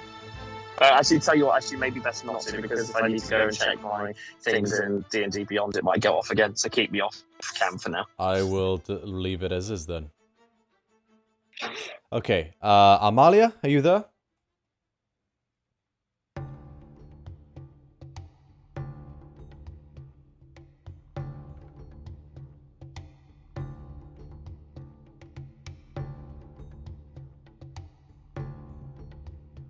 Let me just text her. Okay, and while that is going on, okay, we will come back to Amalia in the meantime. This kobold is gonna hold its action, because it's just gonna get in the way otherwise. This kobold's gonna take a sling attack against you, Hilira. Actually, yeah, no, he's gonna take a sling attack against the duplicate, because it's in the danger zone. Misses. Just goes wide, doesn't even strike the illusion. Next up is this one who's gonna turn and try to stab the illusion. Would a, Hilira, would a, 14 hit you? Sorry, would a 12 hit you? Sorry, 14, would a No. 14 hit you? No. So, you are able to react just enough for the duplicate to sort of step out the way, so you make the illusion do that, so as far as the kobold is concerned, the duplicate's still real. Great. Alright, this kobold who's baned is gonna try to stab at Amalia. Oh no, he's gonna try to slingshot at you, Hilira, from where he is. No, he doesn't get advantage, so he's just gonna take a shot. And he rolled a 3. So, unfortunately, like, the tunnel's too narrow. He tries to sort of do a trick shot and go past Amalia and hit you, but he just hits Amalia's armor and it bounces off. Calliope's turn. She can get a clear shot, so she is going to try and shoot the one that's way in the back over here. So she's just going to do a chill touch cantrip. That hits. And she deals 2d8 necrotic damage. Plenty enough to kill this kobold. And shoots out this time, just grabs the kobold, and immediately, in like half a second, it mummifies the kobold in real time. And it just falls over dead. Next up is this guy who's going to... he can't quite get into purchase, so he's going to 5, 10, 15. And he's going to try to do a sling attack at the duplicate. Does have advantage because of pack tactics. Would a 19 hit, Hilira? Yeah, Okay. it would. The stone passes through the illusion and clashes against the wall. Kobold's gonna make an intelligence check. What's your spell save DC? Oh, 16. I think. Where do I see that? Well, yeah, so you're right. Oh, Before you reminded me. 16, yeah. Okay, so the DC is gonna be against your spell saves. Actually, wait. What does it say regarding invoke duplicity? Does the creature have to spend their action? As an action, you can use nope. Yeah, for 1 minute or until you lose concentration. It doesn't say anything. Okay, I'm gonna say yeah, because it passed straight through it, he's gonna make an intelligence check. He rolled an 18, so even with his -1, it's an illusion!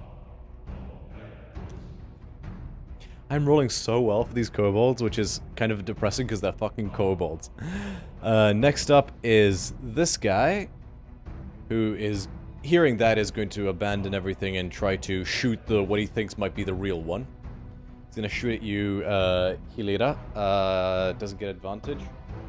Does a 15 hit you? No. Cool. Again, tunnel's too narrow. You can't quite find purchase. Voo, voo, voo. Whack. Psh, just scatters and the rock shatters against the rock. After that, it is Bithynia's turn.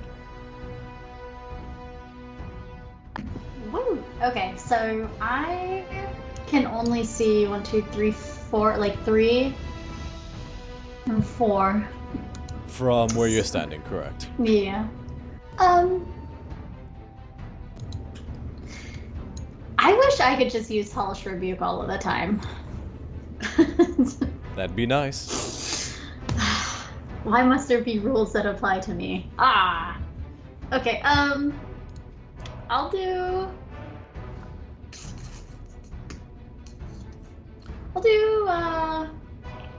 Cloud of Daggers. Sounds fun. Can I do that at the start? Like, How many spell slots do you have left? oh, I probably don't have any. I think you have 2 spell slots as a warlock, right? Yeah. You took a short rest, so you got them back. You used one for Summon Fae and used the other one for Hex. So until you take another short rest, I'm afraid I think you're out. Double check how many spell slots you have as a warlock. You're probably right. I don't have any pearls in this game to give me extra. I genuinely don't see on my spell sheet where it's at. Let's have a look. View campaign. So if you see your list of spells, it should show you 2 little squares. Yeah, so you have 2 spell slots. And they're both utilized at the moment. So if you go ahead and click on those squares, you'll check them off and it'll help remind you that they're currently... Yeah, should turn them red. Eldritch Blast it is! Cool. Go ahead and make an attack roll. My d20? 2 d20s? Yeah. Oh, no, sorry. Just regular d20 because you don't have advantage. Sorry, 1 d20 because you don't have advantage. Okay. So, I want an Eldritch Blast, but with a roll of 3, I actually don't. So carry on. Your modifier is what? So it's +8 on your Eldritch Blast. So it's +8 on your Eldritch Blast, because it's your intelligence modifier and your proficiency bonus. So 3, that's 11, right? Yeah. 11 just misses. Sorry, I shouldn't have gotten your hopes up. No, Wait, 3 plus, yeah. Okay. Alright, after that, it is this kobold's turn, and he's going to just try to flock in and, try to stab Amalia. Rolls a natural 1, and another natural, 2 natural 1s! Crank! The dagger sparks off the armor, nothing happens. Alright, top of the initiative order. Do we have Amalia back yet, by the way?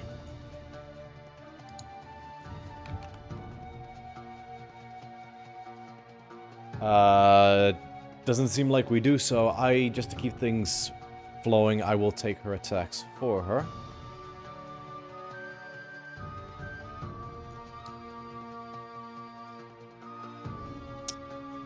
So she is going to switch her battle axe to one hand and take out a hand axe, so she is dual wielding. And so... Oh yeah, could someone do that for Scotty, please? Screenshot of the battle map. And put it into Discord.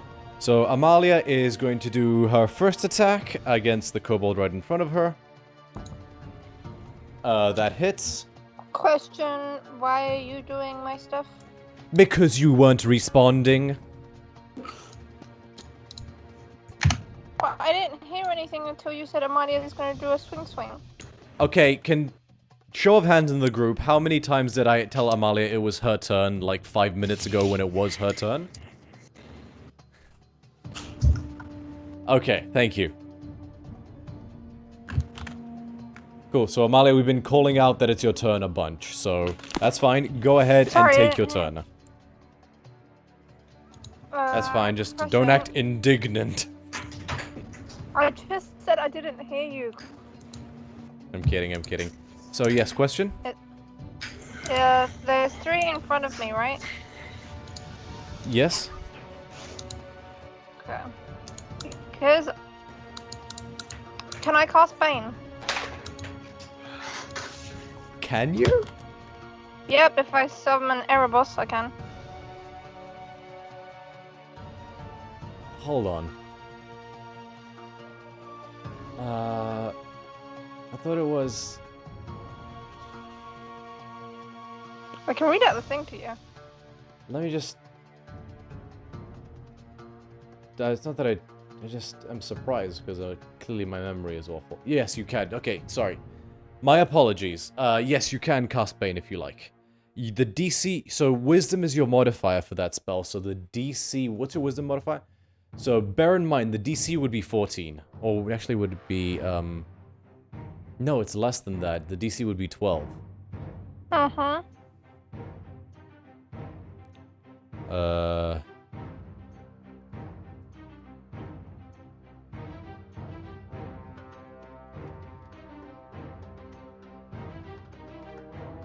Let me just... Yeah, so the DC would be 12, so you still want to do that? Yep. Okay, cool. So they're gonna make charisma saving throws. One fails. Another fails. And all 3 of them fail. They are all baned. Bye, bitches. Cool, so that is your action. Anything you'd like to do on your bonus action? Nope, that's all for now. And actually, can I move? You'd have to... Yeah, actually, you're much taller than these things. They're 3 feet tall, so you could move past them into this room. How far do you want to move? I will go... Can I go here? Over here?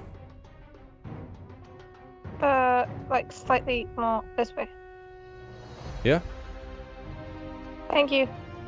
Cool, 3 other kobolds will take attack opportunities against you.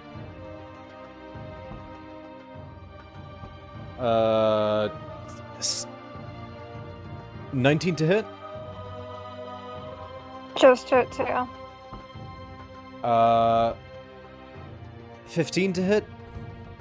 Oh wait, sorry, I forgot to roll the d4s for the attack roll, so That 19 actually becomes a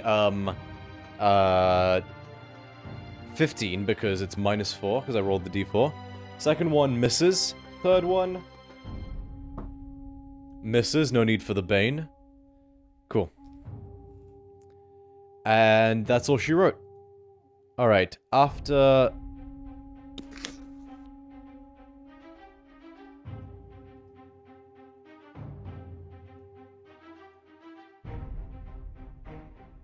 Cool. After that, it is Eudokia's turn. She can't really get a good aim from this distance, so she'll kind of just have to relax back there for a second. It is this kobold's turn. He's gonna move up and try to stab Hilira. So, doesn't have advantage, but so that'd be 15 to hit. However, rolls the d4 for Bane, becomes an 11 again. So 11, I'm guessing, misses. Nope. Unfortunately, yeah, you just pat him aside, like just parry the strike with the short sword, and he's like, "God damn it, hold still!" Alright, after that, it is this kobold who just freaks out seeing Amalia and yells and says, "Get them away from the eggs!" He's gonna throw a sling attack against you, Amalia. 18 to hit.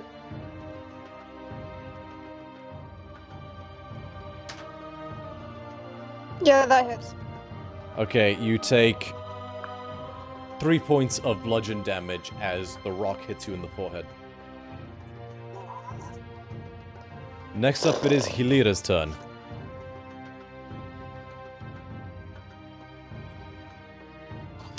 Okay, I would like to, using my duplicate, probably, no, using myself, I'd like to totally dead. Okay, on which one? The one in front of me, because he's annoying. Okay, so wisdom save, yes? Correct. I don't think that's gonna make it, so... Yeah, no, even without, Bane, he rolled a 9. No, sorry, an 8. Yeah, no. Cool, go ahead and roll your d8. Yeah. That is going to be 13 points of damage! Bong! A massive chime rings out, and the kobold clasps its ears and keels over dead. And then I just like to move in a little bit. Cool, you zip it like that much, or more? Sorry? That much or more? Like 5 feet in or more? Yeah, I'd like to go one down and then one to the right. Cool, they will get... You can't quite sort of go exactly in that direction because there's still wall. Yeah, no, I'd like to go to the front one more, like down. So diagonally that way. There, yeah. Okay, cool.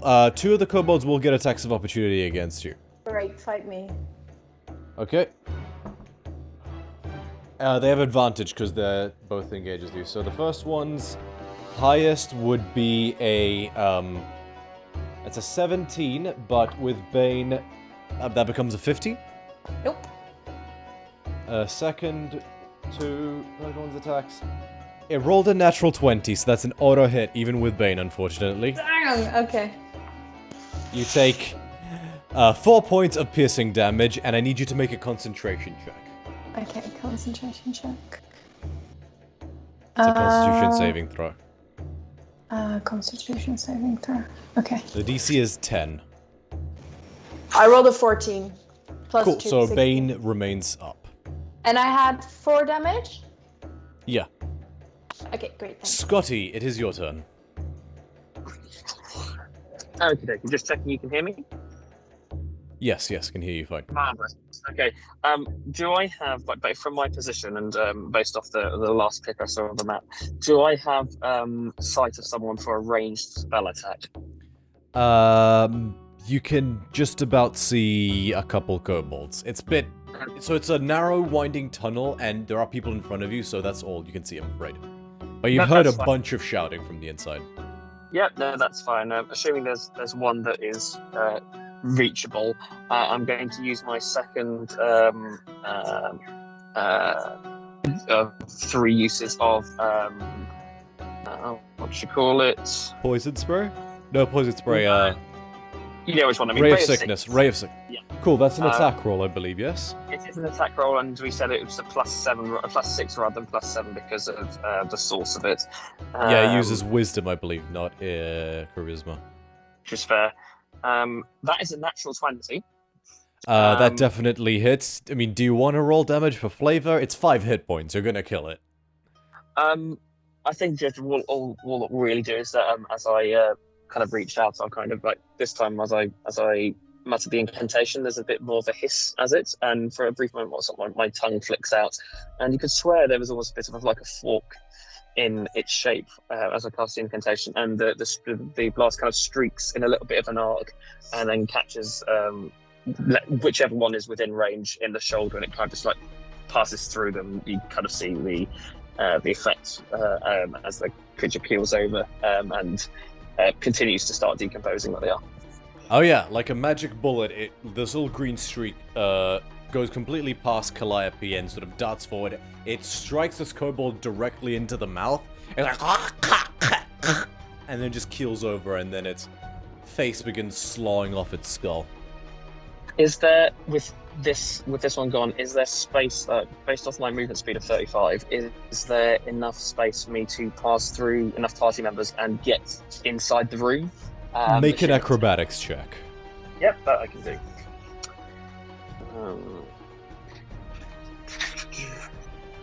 I'll say the DC is 15, because it's quite tight and packed. That's fair, total 17. Yeah, I'll say you are able to deftly, with your nimble goat-like movements, hop past Calliope and go right into the room. So if you step at the base of the stairs, you do see 3 other kobolds around the doorway, and a bunch more kobolds inside. Sorry, 4 more kobolds inside.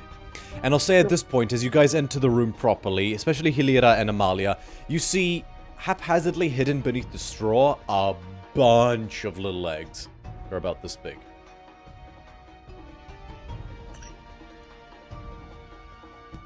Alright, anything else in your turn, Scotty? No, just the flavour I bring out my shawl, which now has adorning sort of like the end of sort of the mouthpiece. I've now kind of chiselled at the kobold skull that I was carrying with me beforehand, and have kind of haphazardly fashioned it onto the shawl. That's brutal. It doesn't look very good. He's definitely not a crafter, and it might take some tinkering, and there's probably going to be a bit of like a rattling sound of the jawbone against it as he plays it. But yeah, he's quite happy with it. Very well. Next up, I believe it is Amalia's turn.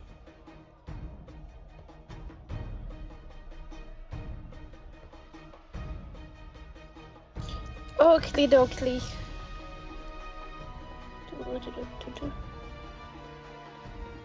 Can I produce an echo here? Yes, you can.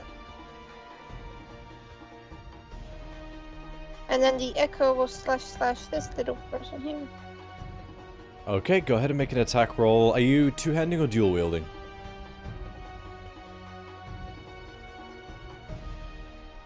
No, just the battle axe. Okay, so two-handed. Cool, go ahead and make your first attack roll.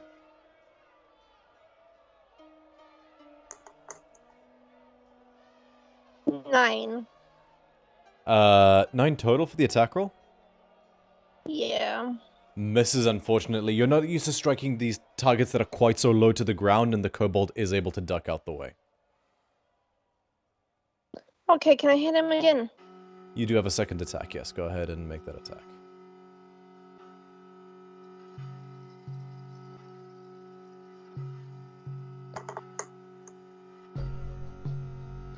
$15. 15 definitely hits. Go ahead and roll damage.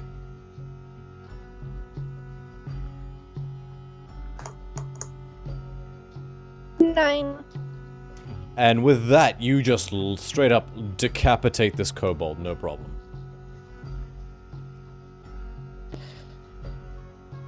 Okay. All right. Anything else, Amalia? No, that's all. Okay. Oh yeah, because that's your movement action, bonus action. Cool. This kobold, freaking out, is going to try and stab you, Hilira. Does have advantage on the roll. Does a 16 hit? Nope. Oh, my armor class is 16, so yeah. So you take 4 points of piercing damage as he just shanks your Achilles tendon.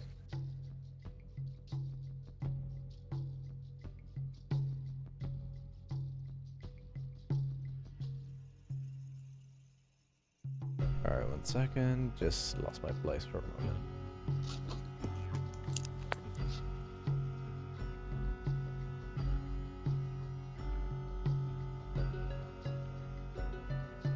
Next up is this kobold back here who's going to move forward and try to stab the Echo. Does have advantage. The higher one was an 18? Wait, just before I get this wrong, yeah it is. And the Echo vanishes. I got one! I killed one! I'm the greatest!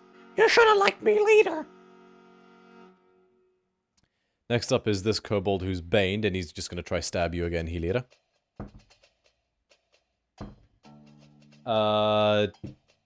He is baned though, so it'd be 20 to hit. 18? Yeah, that hits. So you take a further 4 points of slashing damage as he shanks your other Achilles tendon. On Calliope's turn, she's just gonna do another chill touch cantrip to the one directly in front of Scotty. That hits. It's a 7 plus 8, so... yeah, plenty of damage. One other kobold is insta-mobified. Next up, that guy would have gone, but he's dead, so this one is going to just swarm into the new intruder. Oh no, he's gonna definitely prioritize Amalia because she is going towards the eggs. So he's going to try and stab Amalia. Misses. Pshang! Just scrapes across your shin plate. Next one also is going to prioritize Amalia, so he's gonna do a sling attack. Amalia does a 17 hit. Nope. Bang! This one you like just hold the you just turn the flat end of the axe and it just ricochets off the blade. Bithynia, it's your turn.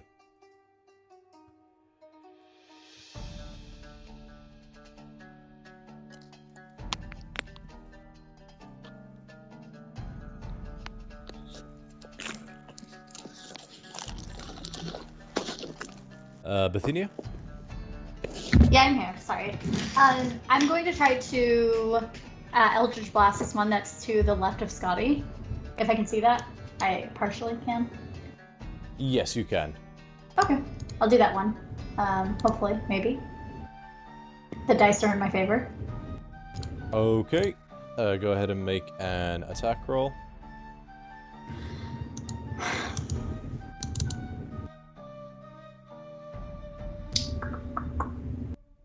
I forgot that I can. Oh, shucks, never mind. My d20? Yes. 15 plus 8? Or is it? Yeah, it's plus 8, so that definitely 23. hits. Yeah, definitely hits. Go ahead and roll damage. And then,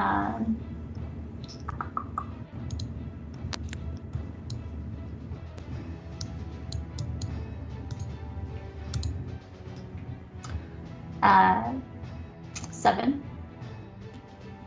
Boom! You straight blow this creature's head off. No muss, no fuss. Pew pew pew pew. Okay. Basically, Eldritch Blast finger guns. Pew, pew. I think that's all I can do from here. However, I would like to... No, I'm good. I am good here. I will end my turn.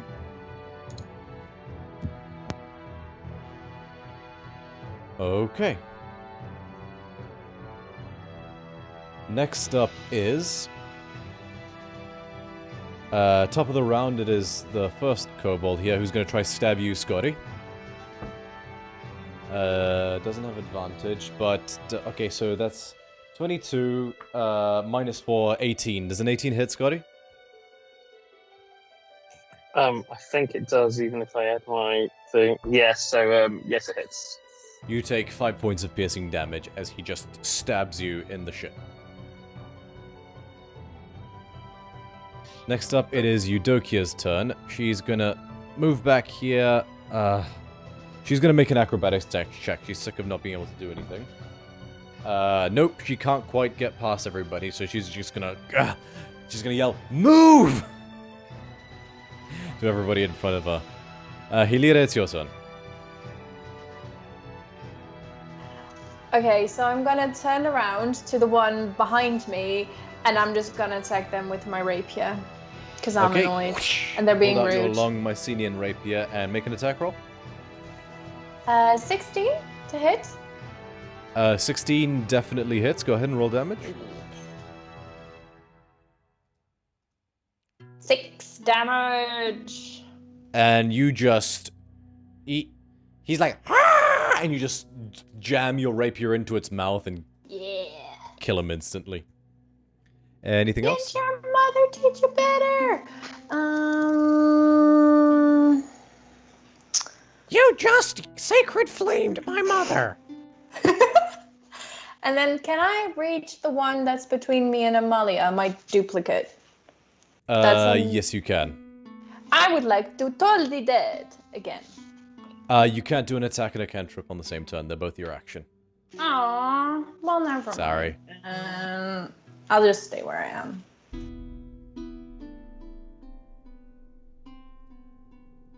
Very well.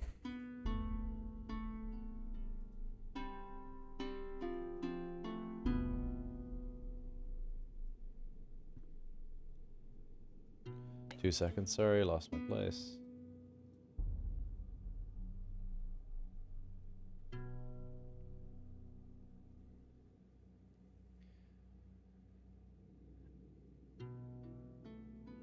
Alright, next up is, Scotty, it's your turn again.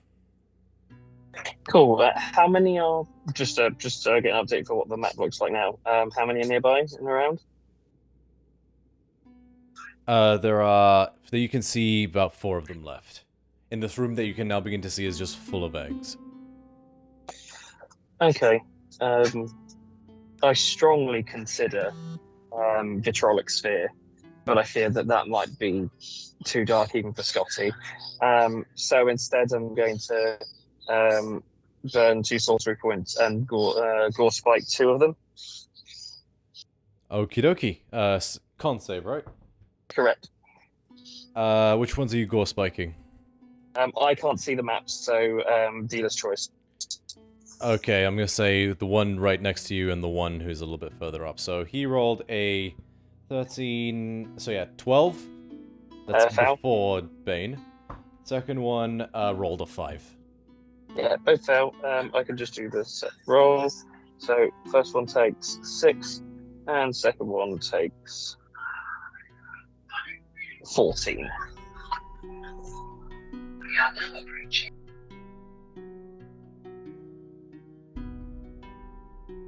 Okay, you, instantly kill both of them. You pull a tiny amount of blood out of them this time, enough to make almost like a splinter, and just, like bullets, into their heads. And you kill them instantly. Amalia, it is your turn.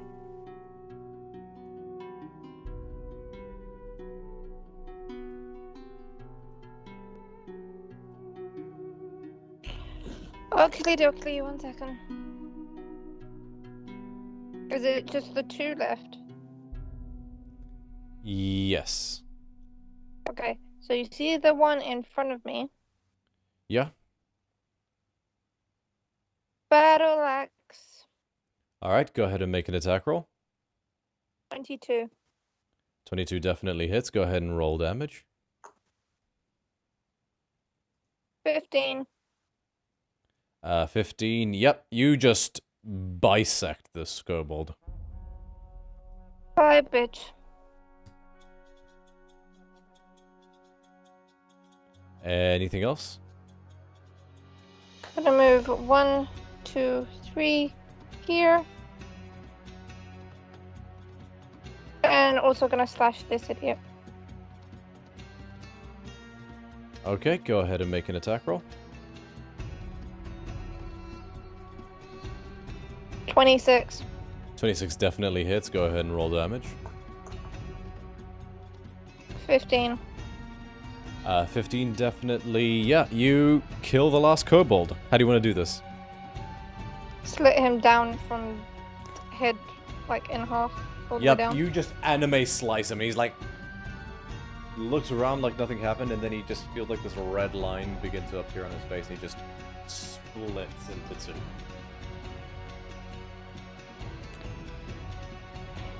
I'm still angry. Is there anything else for me to kill it in this room? No. Okay. And then she plots herself down on the floor and just lays down. Okay. Combat I mean, there appears... are things, but, you know, if you wanted to, they'd probably go pop.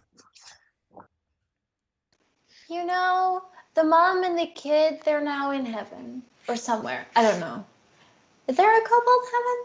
Well, at least they're together again. That's, like, kind of nice.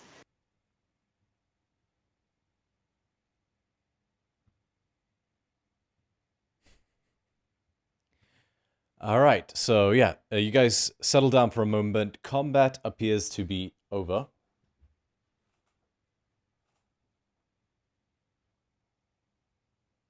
Can I try to look for the eggs? Because I was told there were eggs by the kobolds, but I think I'm next to them, but I'm not sure. No, so you bend down and you can see them. They didn't... There's not much to hide. They kind of just stuff them under the straw. Like, parting the straw, you can see them relatively easy, actually. Okay. How is the light down here? Can I see a lot? Yeah, you can see almost entirely normally. Okay, can I try and figure out what kind of eggs they are? Make a nature check. Okay.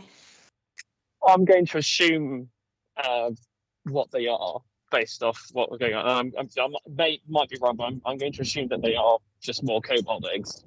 And I'd like to do to find out what the medicinal slash alchemical properties they may be. As are they any use, or are they just nothing?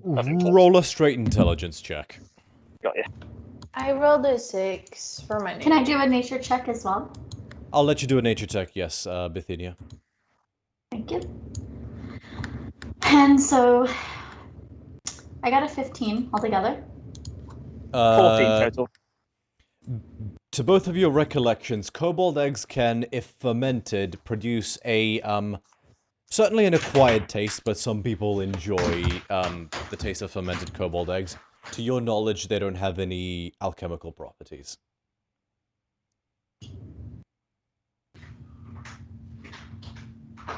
Okay, dokie.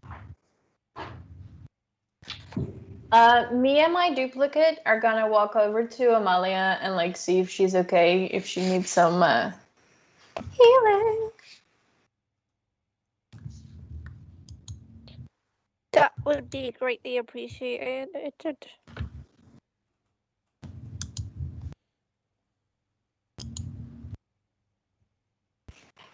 You get 7 points of healing from me.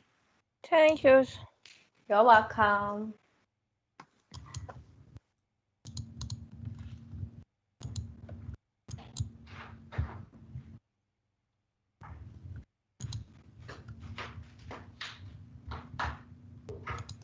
Can I also investigate the walls for the secret recipe? Because apparently that's a task I've taken on for myself. Make a investigation check. Okay.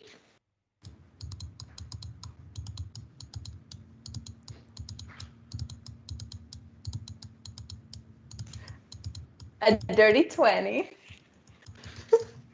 Why? You rifle through the room, and you do spot a small altar at the other end of the room that has a little golden idol of a hydra at the end of it. You rifle through around the eggs. You don't find any paper or anything like that around there. Around the yeah, so you do see small little idol of a golden idol of a hydra upon a little wooden altar that has little nooks and crannies. You can have a look around that if you like. Okay, yeah, I would love that.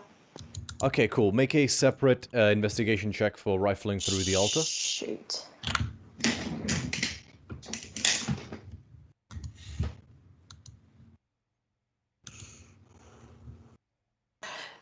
That was almost a 4, but it became a 15. Okay. You go up to the idol and you begin rifling through it. You step forward right in front of the idol, and underneath your feet you hear a kluk. Oh, shoot. And then you hear a and you look up and you see a 5-foot cubed limestone block falling straight down towards you. Make a dexterity saving throw. I thought we discussed traps earlier. Well, you found one. A 12? Let me double check. 12 just fails. Okay. You take 26 points of bludgeon damage as this 2.4-ton Jesus. cinder block slams into your skull. And you pull yourself just out of the way to not immediately be turned to soup.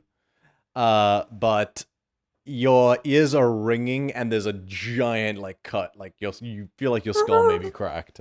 You said 26, right? Yes. Okay, I'm still up. Calliope turns like, oh, for fuck's sake! I didn't mean to. I checked for traps everywhere, and this time I forgot, and then it was there. I didn't mean to. Come here, let me have a look at that. Skatinas is going to position himself by the winding path and just ready a spell in case something comes round the corner to the noise. Okay. I'm assuming it was quite a loud, it was like an echoey clang of some noise. No, it was more like, it was rock. It was like a boom. Like, the floor shook slightly. It was a massive cinder block that slammed into the ground. Yeah, either way, possible that someone might have heard it. I might need to go down for a long nap soon, because I'm running out of spells, y'all. Calliope's like, is it safe to do that in here?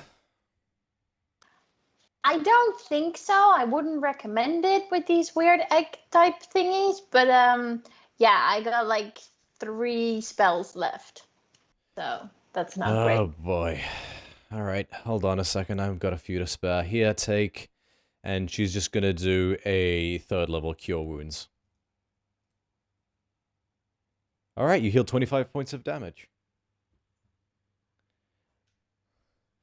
The wound, your cracked skull, the bone knits back together, and your splitting headache ebbs slightly. Do you still want to search the altar? Thank you. I want to first check for traps. Make an investigation check specifically for traps. Okay. I don't know why I'm doing this. I have a +1. 14. Sorry, I probably should have mentioned, I misread this trap. So, you failed the dex save, so you took the damage, but you're also trapped underneath the block. Ah, dang it. Can I try and get myself out? Make a athletics check. Oh, dang it. Okay.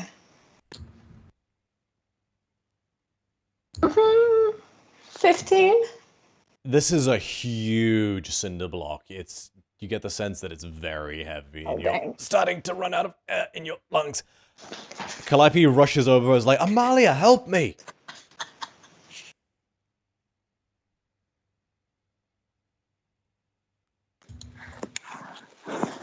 How do you want me to help you? Lift the rock! goes over and tries to lift the rock. Make an athletics check with advantage because they're both helping you. Yeah.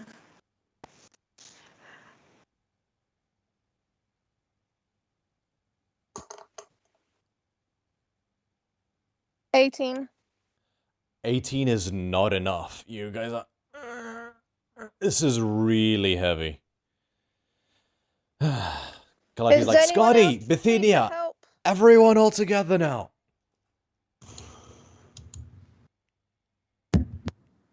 I am here to help. All right, Amalia, make another athletics check with advantage. Now that this is the last athletics check, everyone roll it together to. So yeah, Amalia, roll another athletics check with advantage. 22. That is still not enough. This is a super heavy boulder. I'm so Question, going is to it- die. Is there anything like we can do in order to like move it magically? Calliope's like, does I anyone don't have a anything. spell? Could I try and from down there cast like guiding bolt like through it? So like You break could it in half? certainly try. Okay, I'm just gonna do that first level because that's all I've got now. But won't that kill you? I don't know. That's a 13 to hit. 13 misses. There is an AC for this rock. Frick. Can I break it with an axe? Make an attack roll. Does it count as a creature? No, it is an object. 13. 13 misses, unfortunately. You pshang, and like ricochets off the rock. Can I try again? Yeah, Calliope pulls out her pickaxe she found in the Balgora's den all that time ago and says, "Here, use this instead." Okay, well, I rolled a 21. 21 hits. And you actually pierce into the rock this time. It takes you the better part of an hour because, for the purpose of brevity, this thing has an AC of 19 and 100 hit points. But bit by bit, you are able to mine this rock off of Hilira, but it does take you an hour. And Hilira, roll a Constitution saving throw. Oh my Jesus Christ. Hilira, not Amalia. Yeah, still. Oh my God, Jesus Christ. No! Like, just for like, what if I rolled a nat 1? Hilira, the act of like keeping your lungs open during that hour that this rock was on you, you take a point of exhaustion. Okay.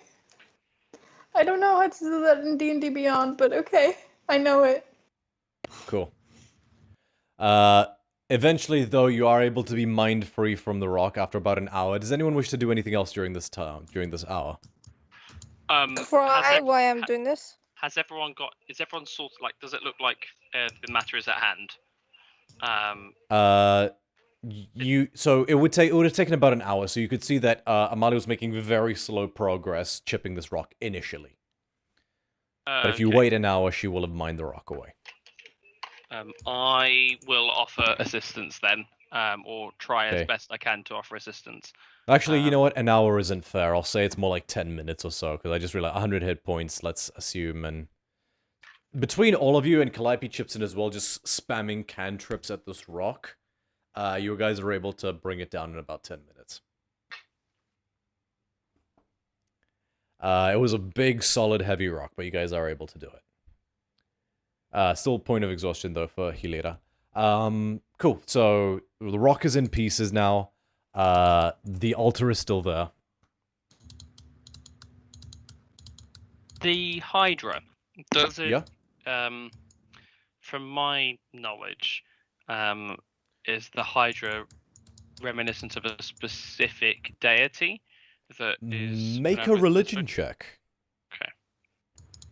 Because I don't... At least I can't recall it myself. Scatina's Might with a 19 total. The way it's shaped and sort of certain specific characteristics of it remind you of certain depictions of hydras you've seen before, specifically of Polukranos, the World Eater. Oh, Basically, the yes. lord of all hydras. Yeah, that's about right. Yeah, that's very koboldy. Yeah, you pick it up and examine it over, and the statue does seem to be made out of solid gold. Is there any inscriptions or engravings on it? Go ahead and make an investigation check. We'll do so. I'm just going to look it over and see if it's useful, if it's worth just melting down for alchemical use. Oh, I forgot to mention, by rifling through the straw, Hilera, you would have found a total of 9 copper pieces. 14 total. You look through it and you don't notice any additional markings or anything like that. Just a well-made golden statue of a hydra about this big.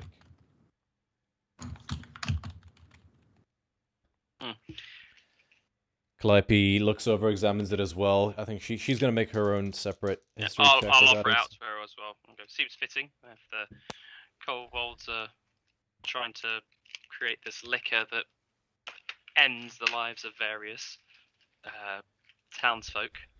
This is pretty. I wonder how much. I wonder what it's worth.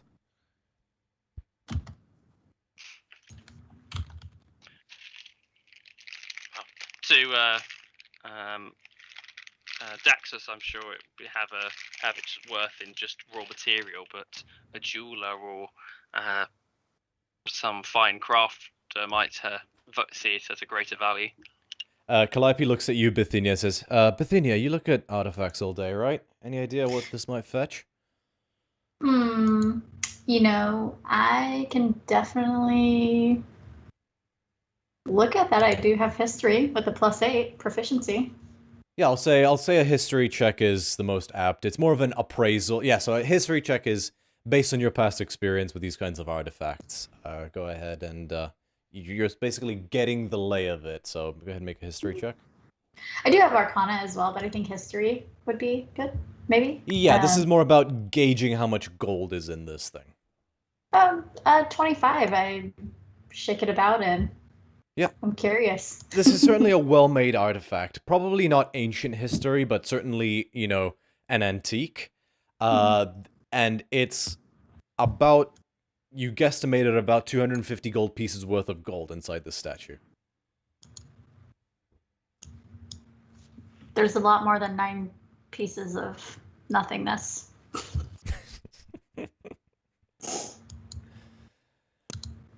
Calliope's like, alright, so what are we doing? Are we hunkering down in here, or are we pressing on? Yeah, I need a big girl nap, because I'm out of spells. Should we maybe do that in the tavern again? Calliope says. It's, probably a little safer in there. Fewer entrances to cover. Yeah, probably. I'm in. Or maybe I'm out if I'm first watch. I have all my health. I'm doing okay. I'm a little battered, but I'm not too bad. I'm fairly chipper. I can take the first watch.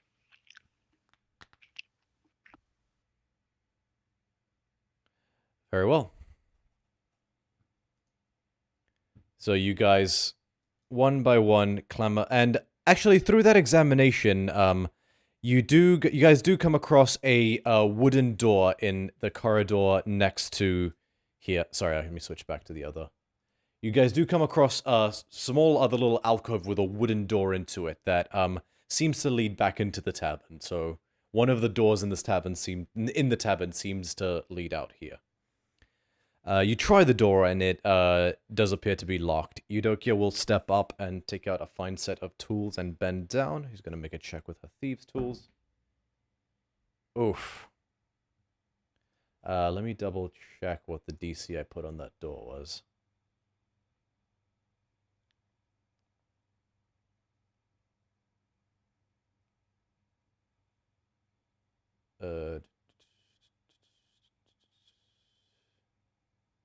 Sorry guys, 1 second.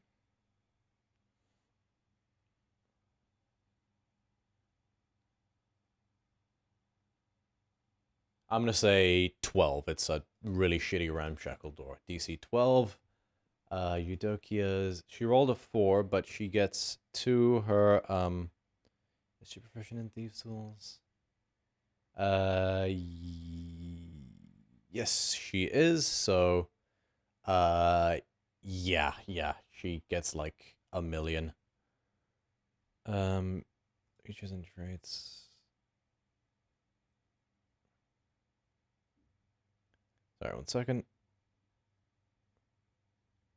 Yeah, she has expertise, so definitely. She just click and just picks the lock, and you guys find yourselves back in the tavern, where you guys would be able to hunker down, easy peasy, lemon squeezy. And you're able to just move some of the tables aside and whatnot, and essentially create a small bunker.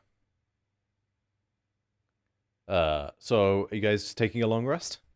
Yes, we will. set up. Yeah, 100%. Yes, please. Okay. You guys strip yourselves of armor, create a little camp setting, eat the remainder of Eudokia's food that she created, and we'll talk about watches and everything like that at the start of next session. It is 10:15, and I say that is where we'll end tonight's session. Oh, I was gonna say I was gonna sing a little ditty for everyone as we're sort of like eating our food, if you like. You can absolutely if you like. All right. So as everyone's kind of getting themselves set up, and as Scatinos is kind of getting himself ready up, he brings out his shawl and he's just spending a bit of time sort of like tapping on it and then scratching something on the ground and muttering. And then in the end, he sings this tiny little ditty that he's made up of what's happened so far, and it goes a little bit something like this: dum dum dum dum dum dum dum dum. A teller must tell of a tender most bold. Dum dum dum dum. A kobold come Clancy, so the Tories are told. Dum dum dum dum. The fate of the Behelim, yet strength at the end. Oh, Calliope Clancy, pulls out a oh, lute and Clancy. strums along just a basic chords to accentuate it. Blew himself up in his arms as a fuck you to me. A spirit of cunning, a kobold brave, a barman, a barbold, yet a draconic knave. Oh, we ran a tight house and the ale it did flow. Oh Clancy, sorry I broke it all down, but your death ain't on me. When I entered your bar, you bellowed your war cry. Death to the invaders, called your friends for they died. Sorry about that. Oh, the death they were called for they struck at me first. Oh Clancy, seriously though, I gave you an out. In the final closing moments, your bar did you defend. In with no chance of living, you'd fight to the end. With a rag and a bottle, in a blaze you would go. Oh Clancy, blew himself up in his arms as a fuck you to me. Oh Clancy, like seriously that was a badass way to go. Oh Clancy, fuck you.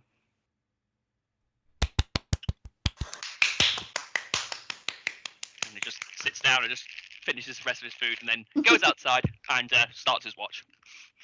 Very well. And on that absolute high note, take a point of inspiration, and that is where we'll end tonight's session.